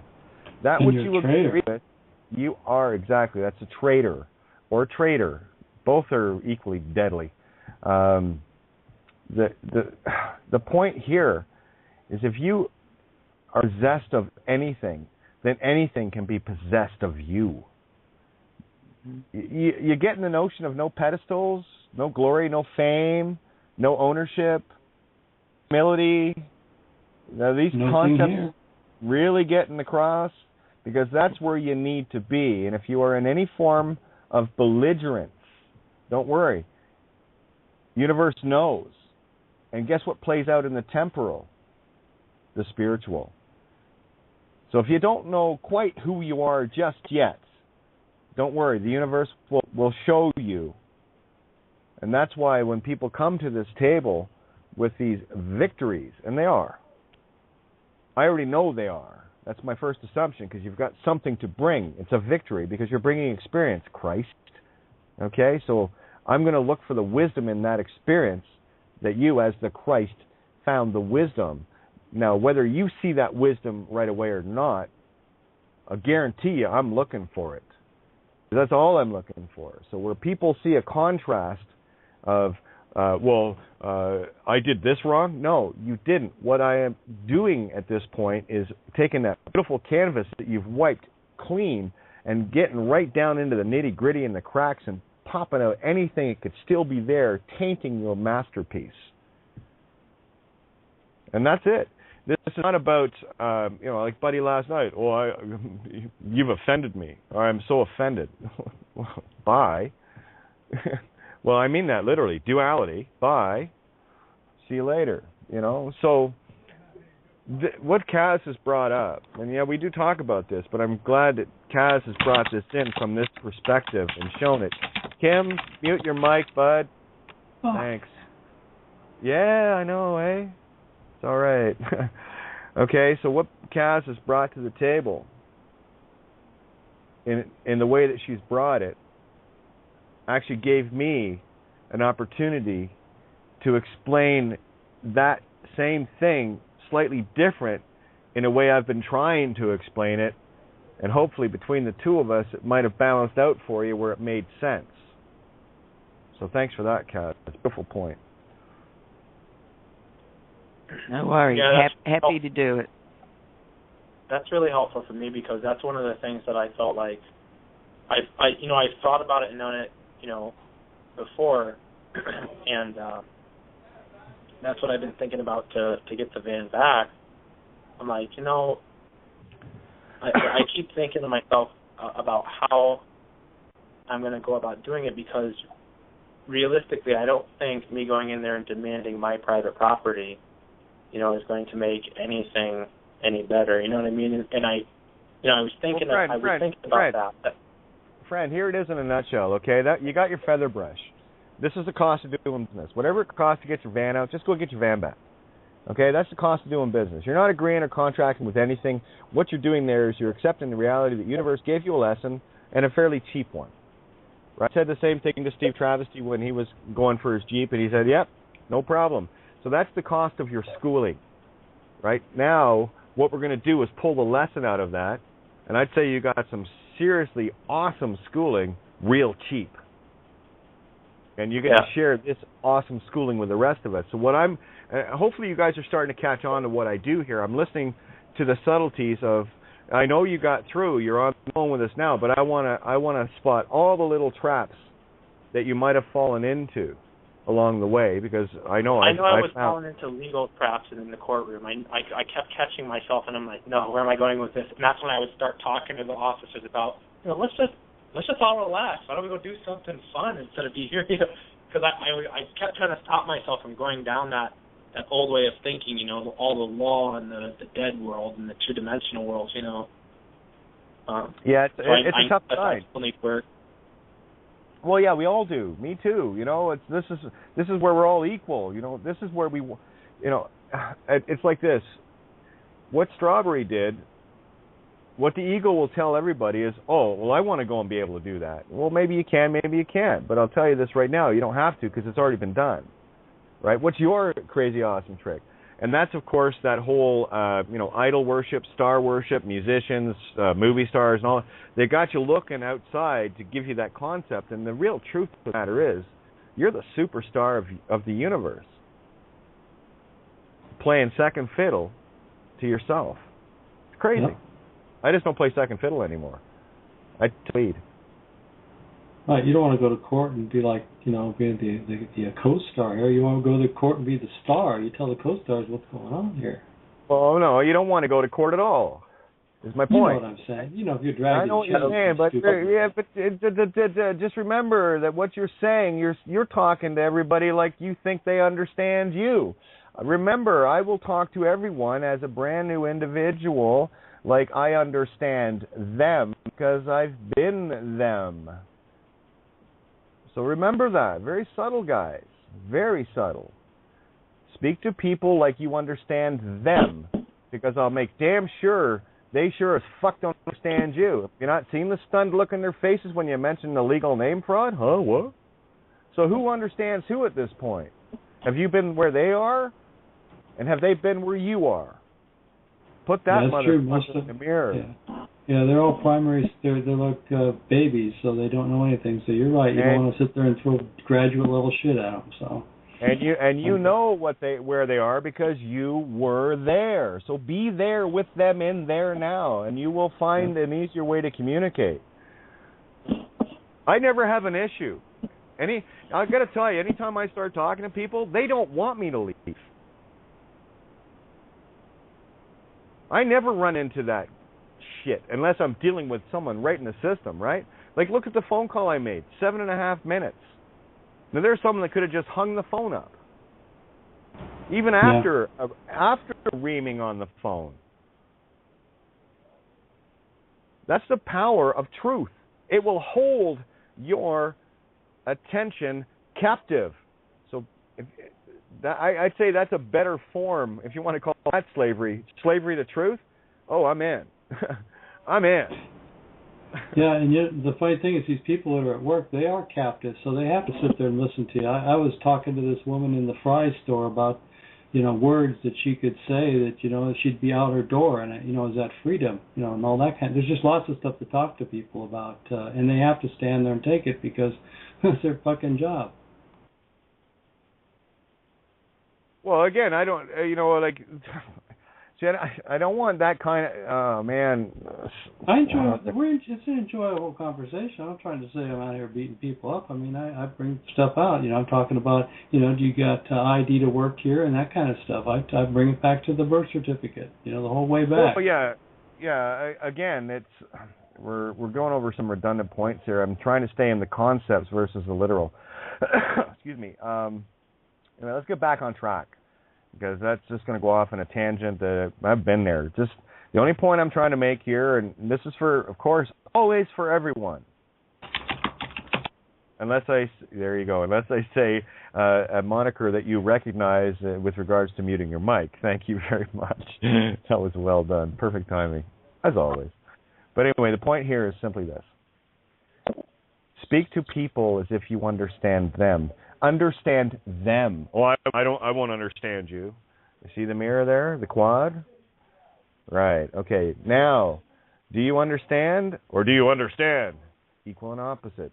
So be the benevolent servant of servants and understand them so that you may lift them up. You are not going to lift anything up if you are an overseer, if you are an overlord, if you are in any way, shape, or form holding them down with the limitations over them. So you better learn to fucking understand, because only when you understand can you overstand your own reality. That's a very important point. And if you need to replay this a few thousand times until that concept alone sinks in, then you stand a chance in that blinding instant of knowing who and what you truly are. I'm regurgitating the same shit that's been regurgitated for thousands of years by the masters. They're called masters for a reason. Might want to listen to them. Okay, so I did. And go ahead and tell me how different my story is from Christ or from Buddha or from Krishna or from any of the masters. It's not, because I learned the lessons that they showed.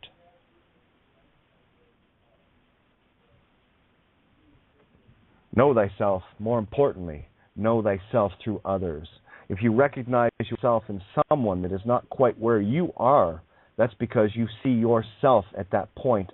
Bring you back to that now to lift them up by understanding them. Because if you're the one standing in truth under them, there's nothing that can happen but for them to be lifted up.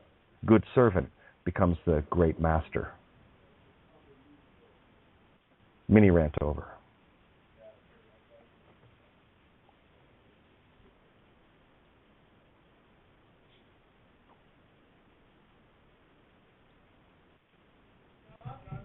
Gotta love those pregnant sound voids thereof. Just letting it all sink in, baby. I just hit you guys with probably the deepest, most profound truth that I sure as fuck hope you get. Mm-hmm. You get that? Yeah, it really is. Yeah. It goes to this whole communication that just screws us up over and over and over and over again. We keep doing it, and I just look around the world and see the wars, the fighting. I know it's orchestrated on one level, but any excuse, and it's all predicated on misunderstandings, fear-based, trying to hold your position, and feeling threatened, or it's presented that way. Whether it's true or real at whatever level doesn't matter. These are examples of how it's going on, and you can look in your own family and amongst your friends, at your schools and your workplaces, and see, excuse me, all the drama that gets started over these misunderstandings.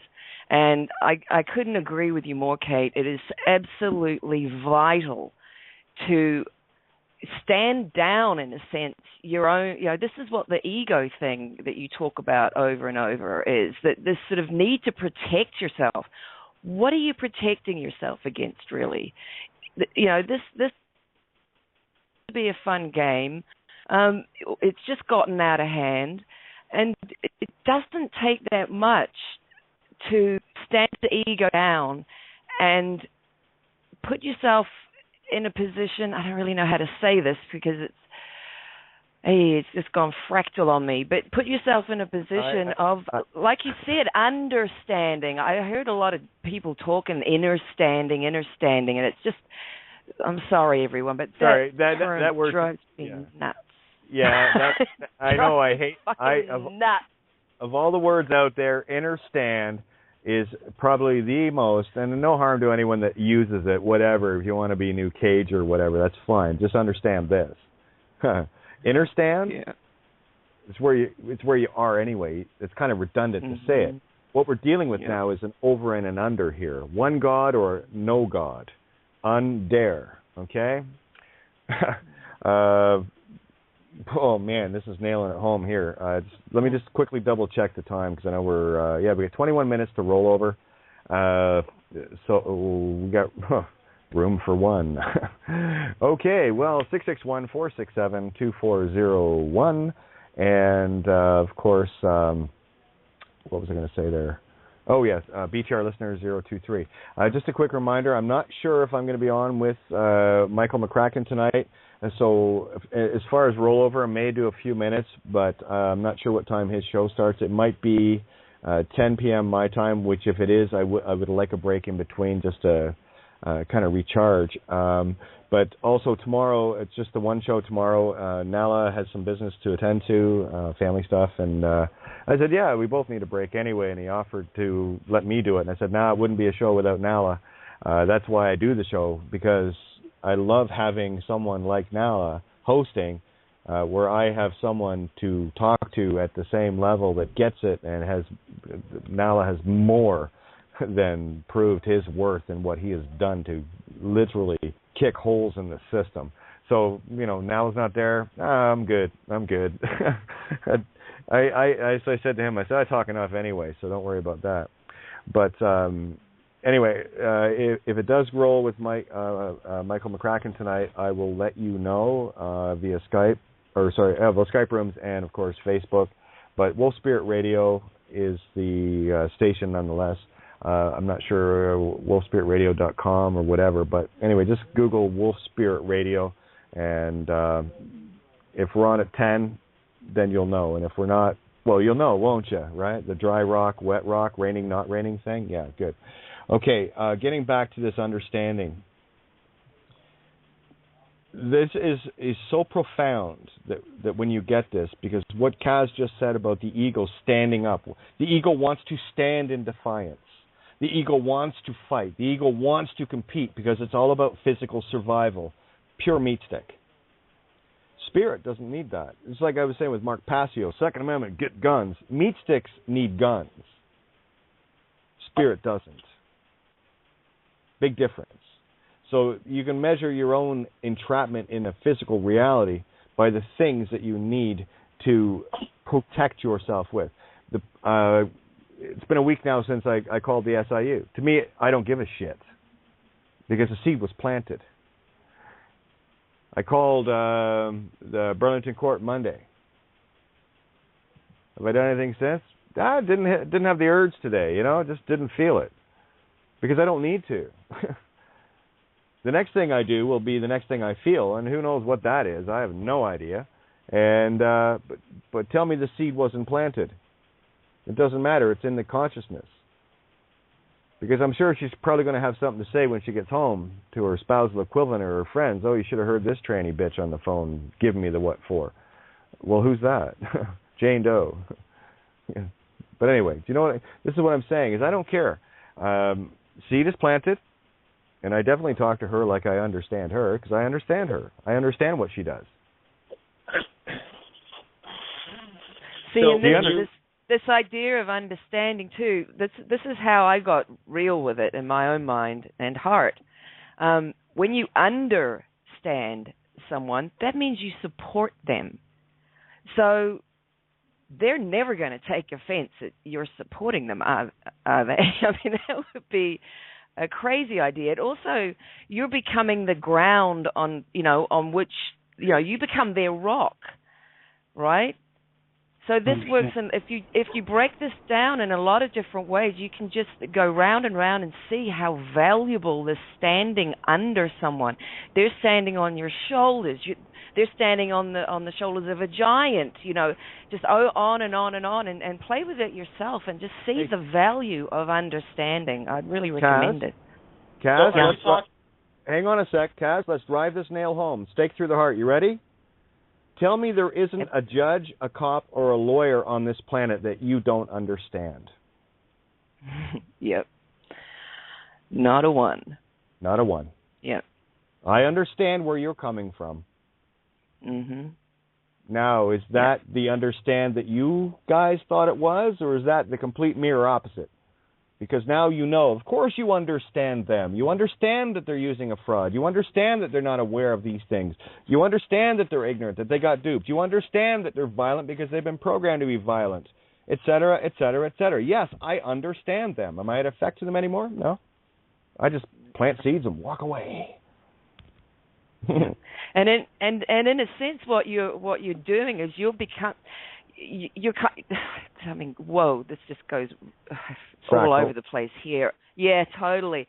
You're becoming, the first word that came up as you were talking was mother, right? The creator, the womb, because this is the ultimate under, right? The withinness. Whatever appears to be out must be outside, theoretically, appearing to be outside of something. Well, that's the womb. That's where we're expressed from.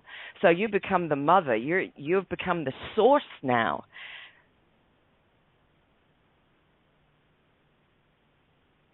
No one messes with mom. Can you still hear me? Yeah, you broke up there for a sec. No one messes with mom. You said it all right there, hon. Whatever you said before, It's irrelevant because that's it. Now remember, I'm going to divide or put back together the divided and conquered reality of mother and father. I'm going to rephrase it for you. One is the heart of all creation. The other is the modus operandi of the heart of all creation. The second one is mother. The first one is father.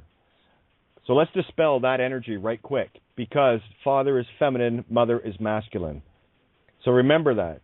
The heart of all creation is the father, fa, theos, rho. The modus operandi, the intention, and how creation works is the modus operandi of theos, rho, mother. Father, mother. Now you see the quad, don't you? Everything's four.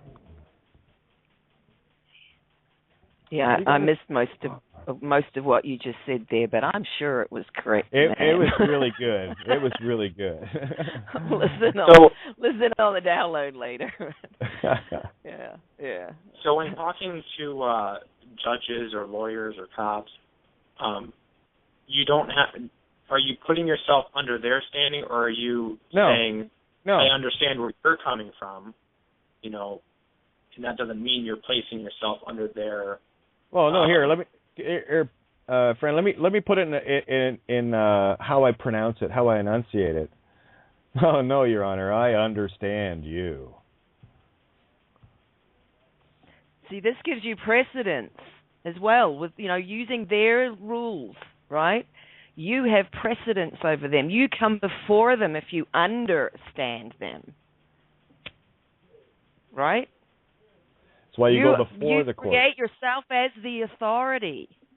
I came first. You try and beat me, I'm first. Understand this. I'm the winner. I'm the owner. I'm in honor. Through consciousness, because I understand. It's a really important term. That one word is freaking golden. You can find all manner of ways of defining it, interpreting it, and understanding it, and seeing where it leads you, and it's only good for you. It all comes back to consciousness and a consciousness game. So the different paths you can get there with the word understanding itself, it's quite magical. It works with every word ultimately, but that's my favorite. Yeah, there's a handful of words that I have that I can show the complete singularity fractal in them, where they expand so quickly, and understand is one of those words. So I totally get what happens when someone says they just went fractal on something. I know exactly what happened, because it is such a precise concept, that one little domino that when you see it and you're in that, it just goes fractal. And it's I can't even, there's no words to describe it. It's just, oh, well, you've heard me. Oh, sorry guys, went fractal on that, and you get completely derailed because you just encompassed everything in reality in that instant. It's about the only way. Well, look at another. There's another part of the fractal you just brought up. You said, "I get it." Look at all the terms that we use, and here's another one. I get it. Okay, that means I got it. Get it, got it. Good as God. You see how this works when you play with it? I got it. You know, how can you take it from me? I got it. You don't need to give it to me. I already got it. You got it in a conscious way, and that's it's consciousness that created all this. It's all a big bloody dream. Yeah. So, you got it, you know. Exactly. I had a text just come in here. I just want to share with you guys. This is so pristine. I love this because I've been making this point lately, and I was talking with someone today about this very subject. This is from John R.K. He writes, "Hey Kate, cannot tell you how amazed and grateful to have been. Have been exposed to such a wonderful princess of truth. Your beauty truly is everlasting, both in and on you. Quick question. I'm listening to the latest interview, which was uploaded, that was done with Dr. Lorraine Hurley. Told you it went viral, Lorraine. You rock, woman. You rock. Anyway, it was uploaded that was done with Dr. Lorraine Hurley, and you mentioned studying, or more precise, that you are fluent in Phoenician. Well, my query is if you could point me to some resourceful books of study to help me embark on such an important journey.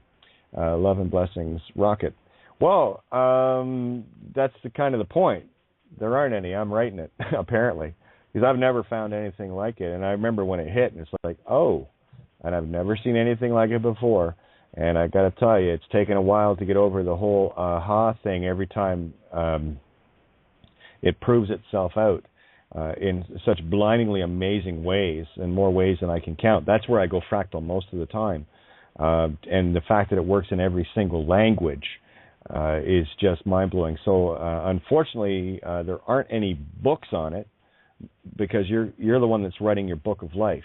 That's all I'm doing is writing my book of life, and there are countless others, guys. This is just great watching posts and fluent Phoenician. It's like you guys are kicking ass because you get it. It's stopping a word mid-track, mid-syllable. Right, the many-headed torus field, syllable, right? That's why there's syllables in words, right? They really take things fractal.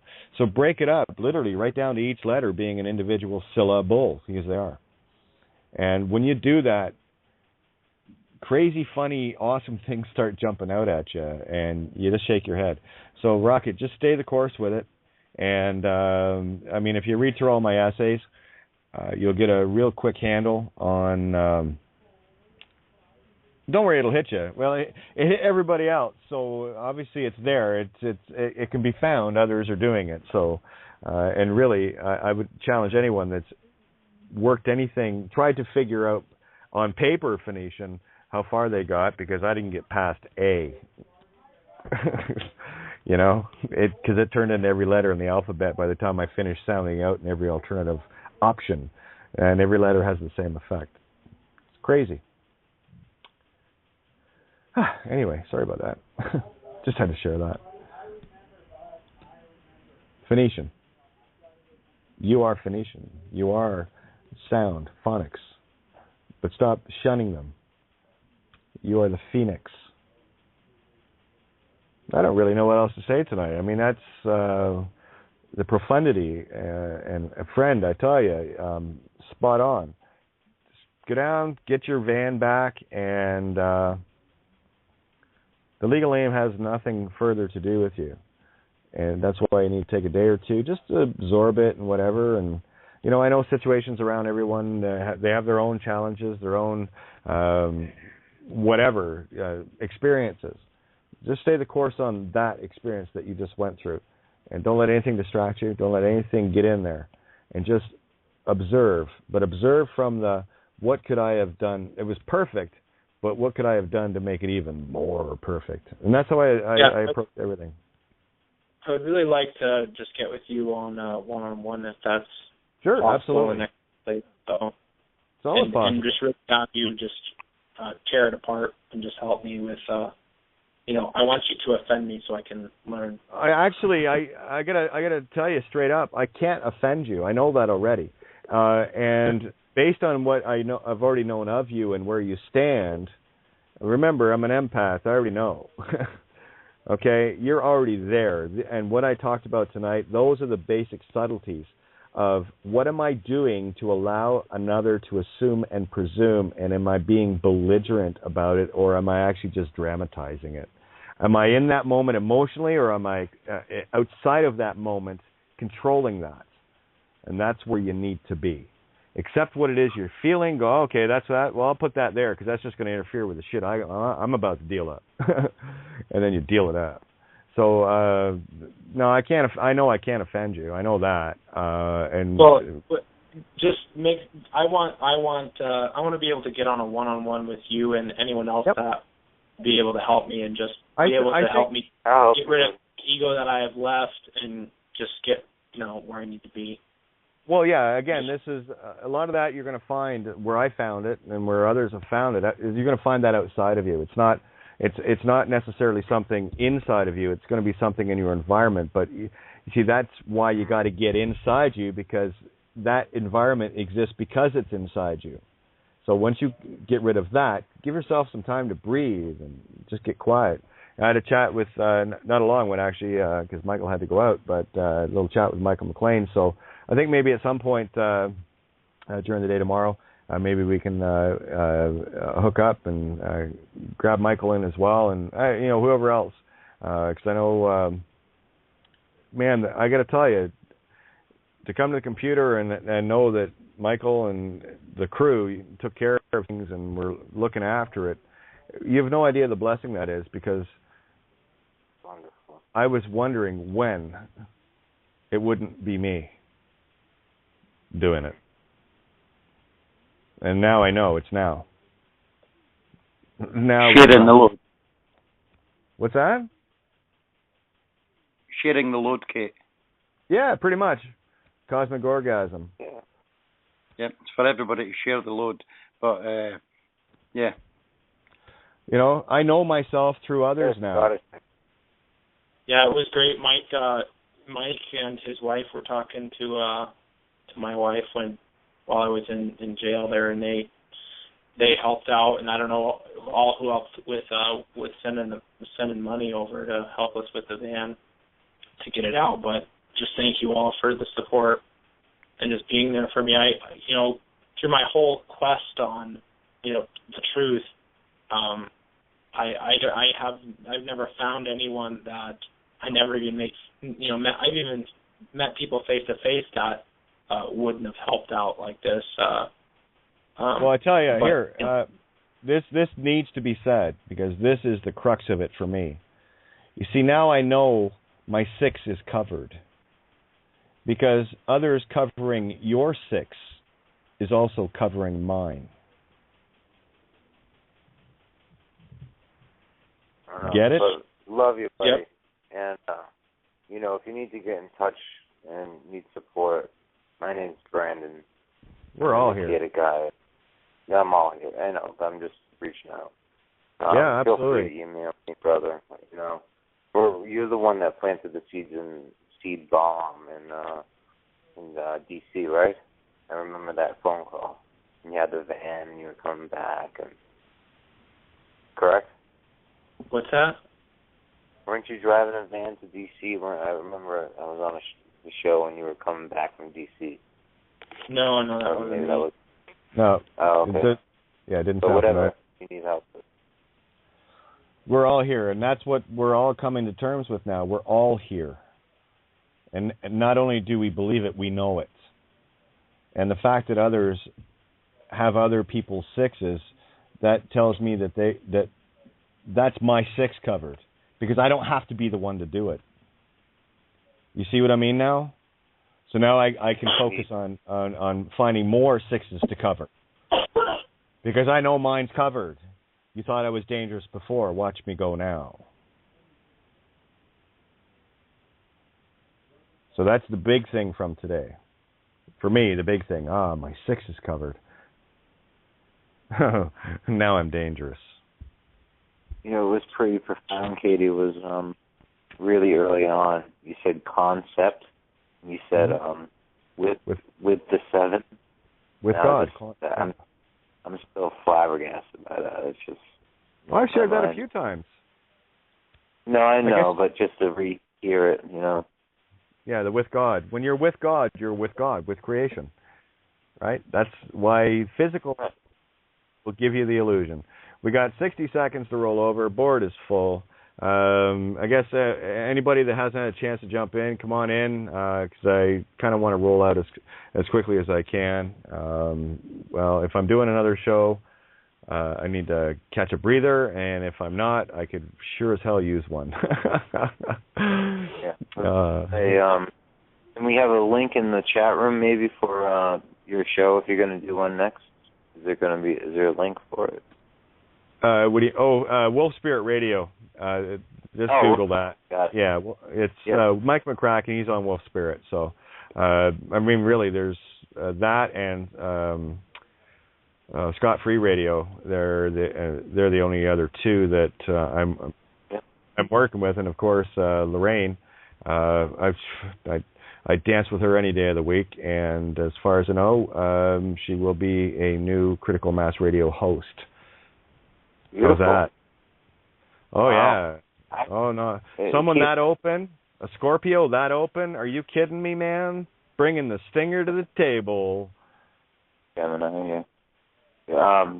Kate, I saw this interview you did with this married couple. It was a very nice setup on Canadian TV. Oh, yeah. Podcast, and that's beautiful, wonderful. You carried yourself so professionally. I was so impressed by your professionality and your humor, and you've really evolved and transfigured. That's it's just every day. Every day, absolutely, and that's my goal. For me, what can I do within me to make me a better servant of servants, and in that process become a better master of masters? This is your master's degree, boys and girls. We reflect each other. Yep. Right. Injures in that. And I'll tell you, when a reflection that reminds me of a bad idea shows up, I smash the mirror. No, I've seen that. Yeah. And that's it. It's not my reality. How dare you bring shit to my table? I don't come to your dining room table and shit on it. See ya. You know, and it's just. Thank you all for everything you've done to help me out and my wife and everything. But I'm gonna get going, get back to the family. Okay, go do your thing, friend, and tag me tomorrow. And like I said, if I get an early night, which is my goal, I'm exhausted. Then I'll be ripe and ready to be in my prime time of 10 to noon for Gemini, which I missed again today. That's what is time? Oh my God, I think I've been running on Australia time for a while. But anyway. All right, thank y'all. Love you. Good night. Love you too. Good night. Geminis need their sleep. Yeah, we do. All right. Oops. A couple of people dropping off there. Sorry, the board moved. I was trying to unmute some mics there. 425, your mic's unmuted as well. There's a few people who haven't talked yet, so come on in. Let's get everybody in, and then I can roll out. Or is this your ploy to keep me on the air? Come on, let's go.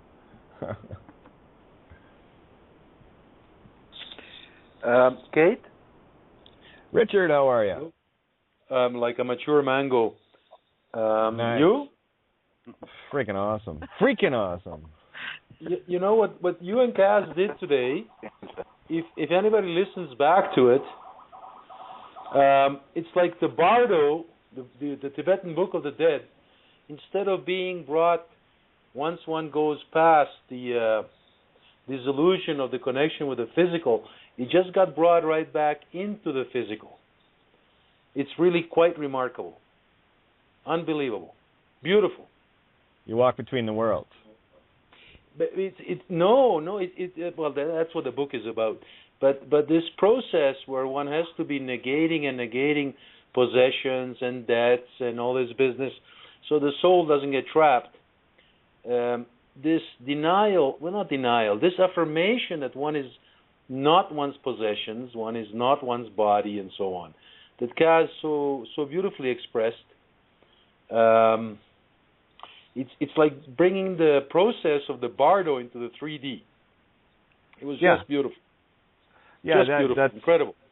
Yeah, I haven't read the Bardo, but I get the concept you're sharing, and the simplicity of it is simply that when you are no longer possessed of anything, then you're free. So, and that includes your own body. And I might have something to say about that. Okay, having literally been separate in all ways most of my life, or all my life actually, that I've been aware. Right, so. That one for me was an easy, right? It was not so easy for someone that doesn't walk this path. And we had a number of fellow TGs on the end of the show last night, and it was. You see, this is the thing. We all have the same. The ones that are awake all have the same story.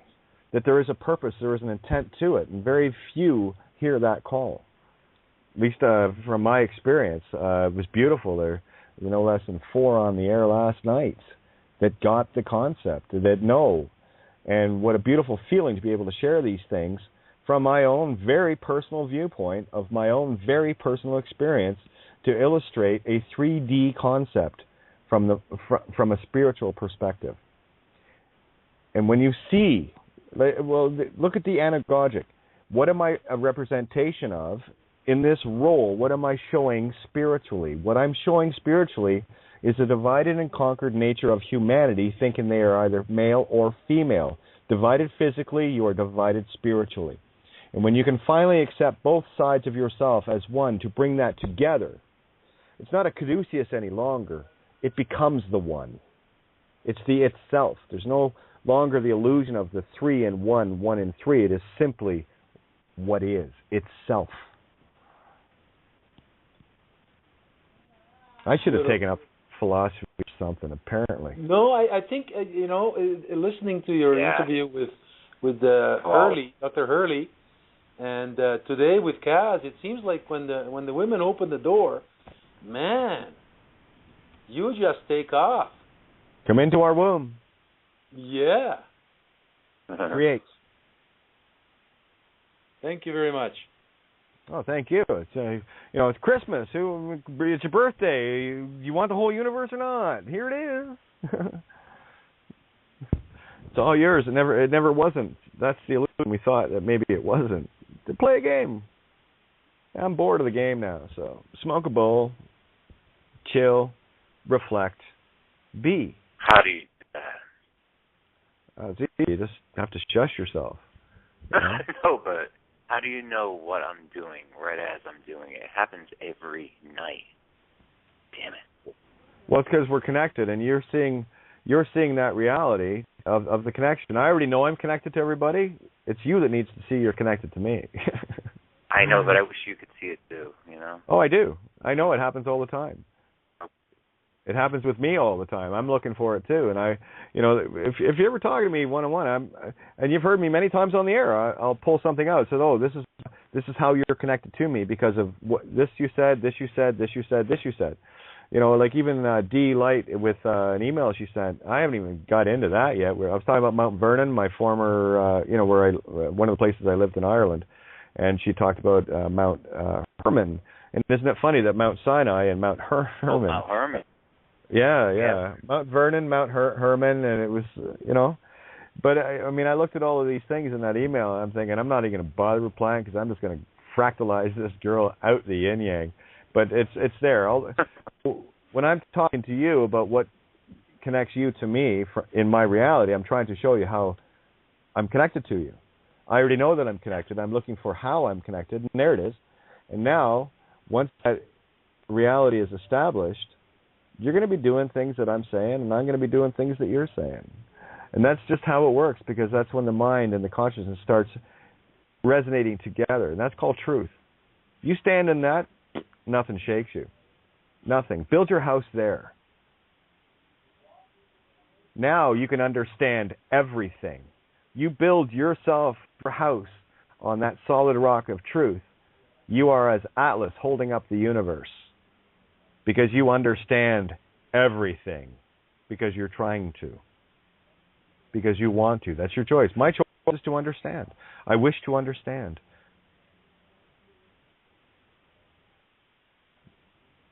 Pretty profound shit, huh? Yeah. Yeah, you should try hanging out my head for a little bit. I have a hard time someday. It's like, oh, stop already. I've had enough today. I know. Right? Gemini with Mercury. Right? Well, yeah, that's one reason why people, they're constantly surprised. They'll pick up a phone or they'll tell me you're not sure if I could call you. I don't give it out of time. Skype, whatever. If I can answer a call, I'll answer it. If I can't, don't defend it because I was away from the computer having a table or something, Don't assume anything if they was like an attorney. Well, what drunk driver are we dealing with a attorney? Well, what does that have any... That's so your point is, and this is, look at the scripting that the guys have been so their reality. They're flying into the lives. Oh, you need insurance because this. No. That's assuming something is going to happen. You're contracting with the fact that something will happen. I stay there.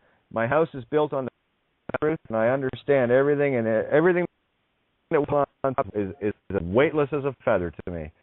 Because my only goal is just to understand. So I'm and as it unfolds, it'll unfold as it's meant to unfold. We want to ruin the script or the movie, so the ego does it to you every time. Kaz brought. Hey, Kate. What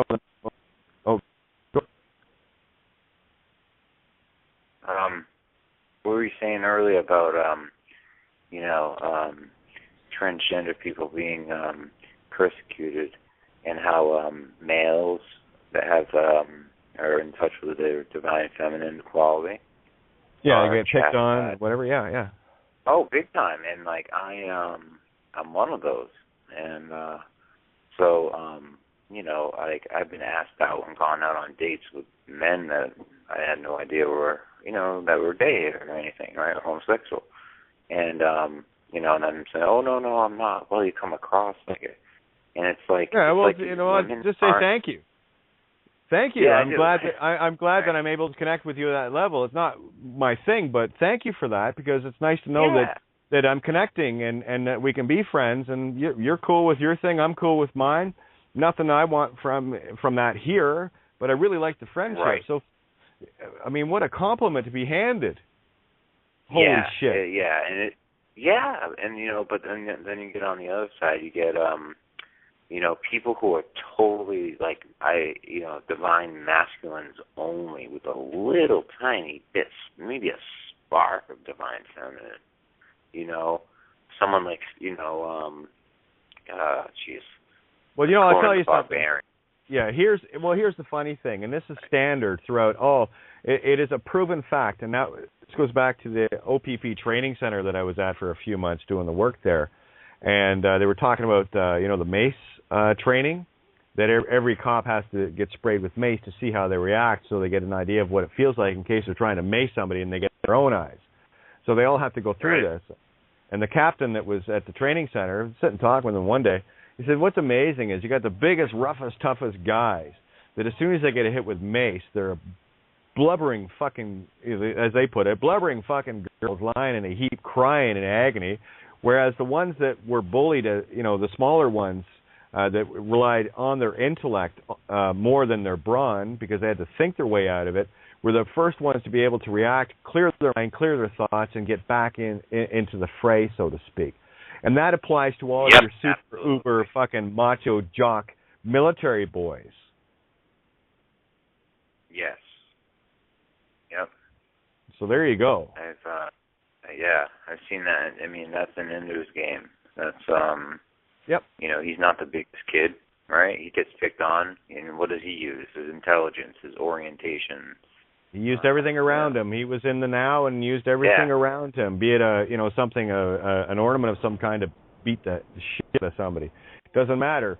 What he used was what was available, and that's what being in the now is, okay? And that's not to stress any violence. I'm fucking so against violence, but anyway. Well, listen, guys, it's a quarter after already here, so anyone else want to jump in here for a sec so I can roll out, please? Kate. Hello. Hi, right, cool. Right, this is my first time I've called in tonight. I hadn't been listening before I came on, so I'll listen to the recording. But next time I come on, I'll be able to share a few stories and that. I just rather have kind of got an idea of what was going on tonight. I was coming in, I kind of missed the most of the story for friend. I mean, that's just a clear thing about the understanding, about the knowing yourself and understanding what you know, and then you understand everything and everybody. And that's the simplicity of that for a friend. But I mean, nobody can help any of us. We can only really help ourselves at the end of the day, you know.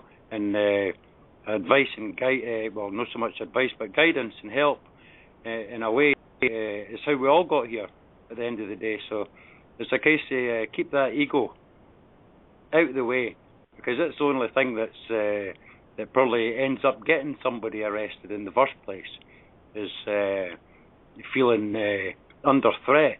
There is no threat. It's totally made up inside your own self, assuming there's a threat, you know. So it's like I say, it's about knowing yourself, understanding what you know, and then it's simple. You then understand everything and everybody else.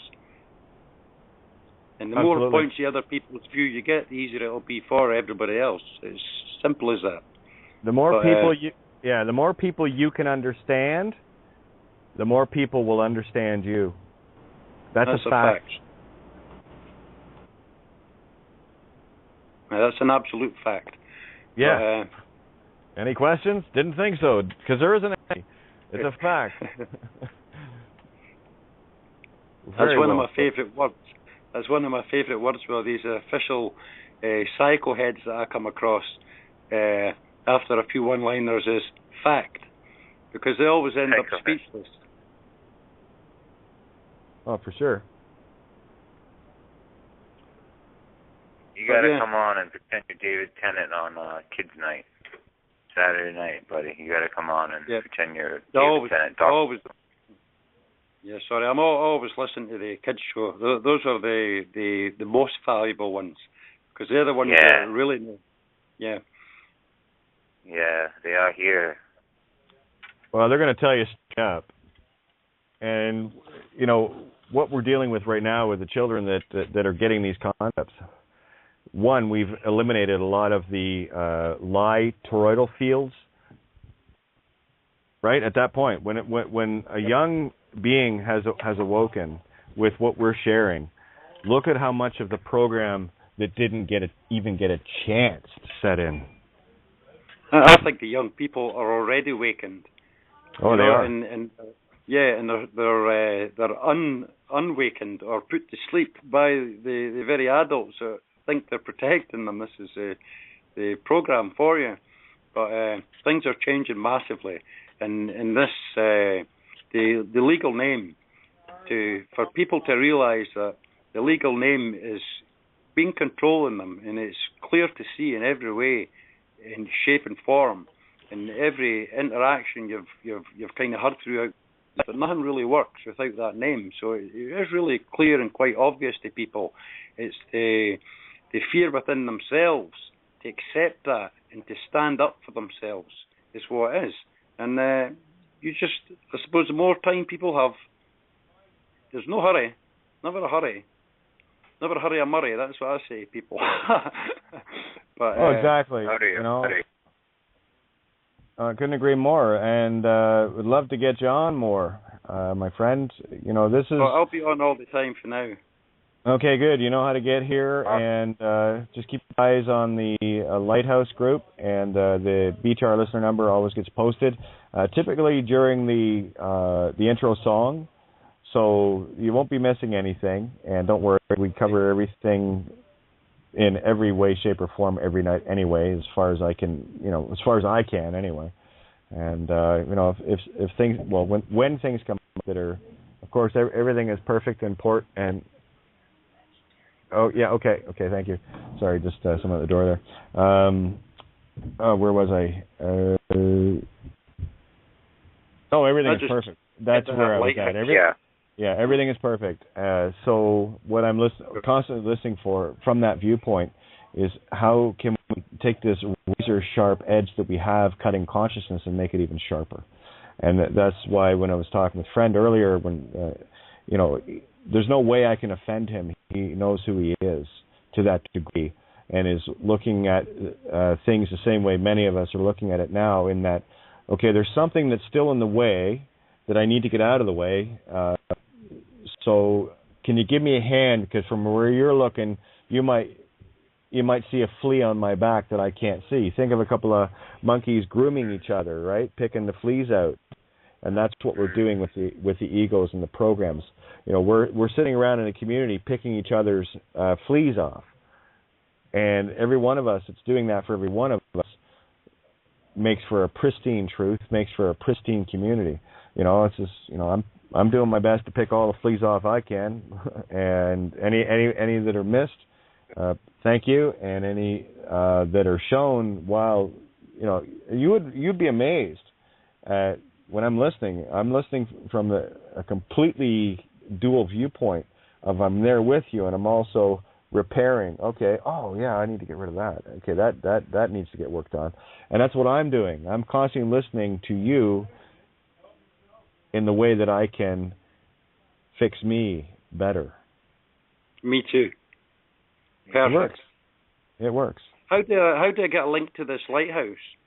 Oh, well, you're in the room, as far as I know. It's Pale Horse that you have, right? That's right, aye.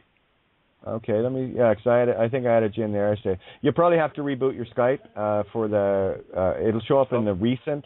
You'll see a little orange circle with a number in it on the recent tab, and then just click on. It's called the Lighthouse, and I've already added you to that yesterday, day before, or whenever you sent your Skype contact. And I do that. Brilliant. Yeah. Anyone that sends a Skype contact, I automatically put them into a Skype room. Because I'm there anyway, right? I got to tell you, when I get some days, there's like 20 or 30 different one-on-one contacts. That's why the rooms are there, because everyone needs to know these things. And we have 773 coming in, so I'm going to give you the last word. And I'm going to roll out of here. We're almost 1:30. Hi, Kate. Hey, you. Talk about consciousness. Actually, we were just, when you said fleas on my back, we were just combing our dogs, checking for fleas. We completely lost it. Rolled all over the floor on that one. Yeah, see, we're connected. Isn't that fun?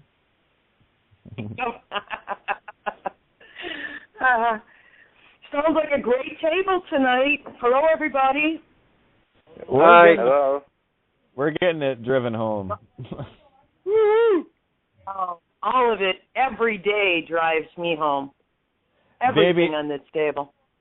Baby, I am creation. Do me. Get it?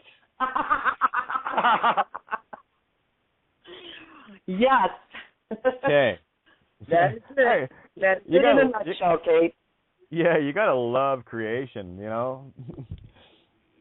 Absolutely. What a joke. Gets better. Yep, just gets better and better and better. Are you guys getting the joke here yet? Like the real joke? Listen to this. Now I'm going to sign off. Okay, 1, you tuned into a tranny, all right? Fuck, check that out, okay? 2, I'm one of the mouthiest people you'll ever meet, and one of the gentlest souls you'll ever meet, too, at the same time. But I just have resolve.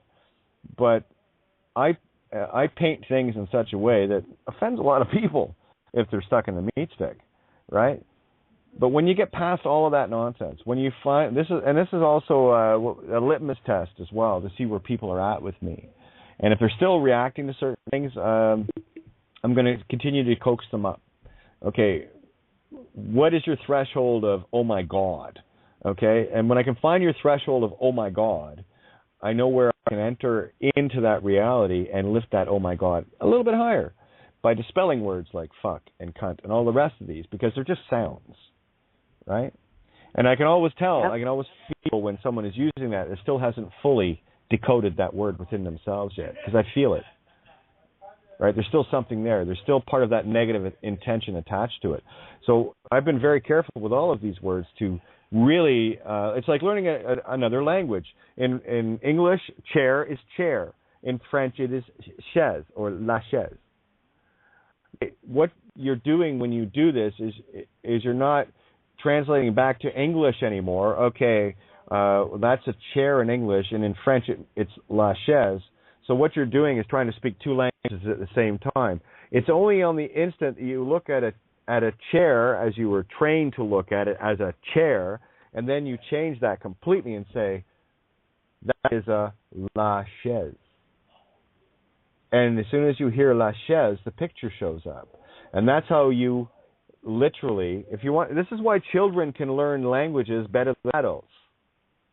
It's because they're correlating sound with pictures, not words yet. Look at the 5-year-olds on the planet speaking 20 languages. Why? How? Because they haven't been spellbound yet. They can correlate one object with 20 different sounds. That's it. And those 20 different sounds, languages, have a whole series of sounds within them, and the child, through pictures, learns to differentiate. So if you want to learn to speak Phoenician, you have to stop speaking spelling. So when you're not breaking words into their own sounds through the syllables or the letters, you are spellbound. Prometheus, one word. Pro-me-theos, 3 words. Pro, for, Latin. Now it's two words, same sound. Okay, but I translated it, the chaise, into the chair there. So now we have pro meaning for in Latin, me, magnetic electric, theos, creation, for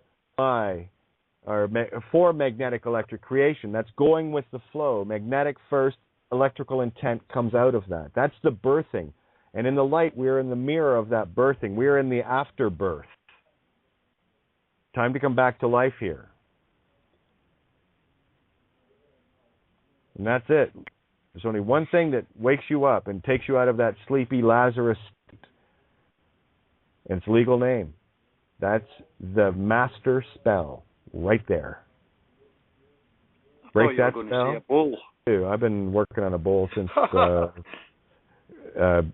15, 20 minutes before the hour, so I knew I'd be on for a few minutes after, but whatever. So does that drive that point home? Did anyone get an aha on that? Or was that something you already knew? Right, spot on, eh? Right. I just, like I said, I'll just keep doing what I'm doing. That's a good thing about a truth, Kate. You can't argue with it. No, there's no debate. That's why when Wanker showed up last night, I'm not going to sit here and debate with an idiot. That was fun last night, and I had a few. I had a few thanks from people. Thanks. Needed one of those Katie Bitch rants for a good giggle. Yeah, they're fun. They are. They're hilarious. And it wasn't even a Saturday night. I know, eh? No. Well, what we're trying to do here is break tradition, Comprende? Every night. Absolutely. Sorry. It's all good. Night, Saturday. Yeah, every night's a rant night or whatever it is night. Every night is the now. So it's, I don't know what I'm going to deal up. There is no planning that goes into my shows.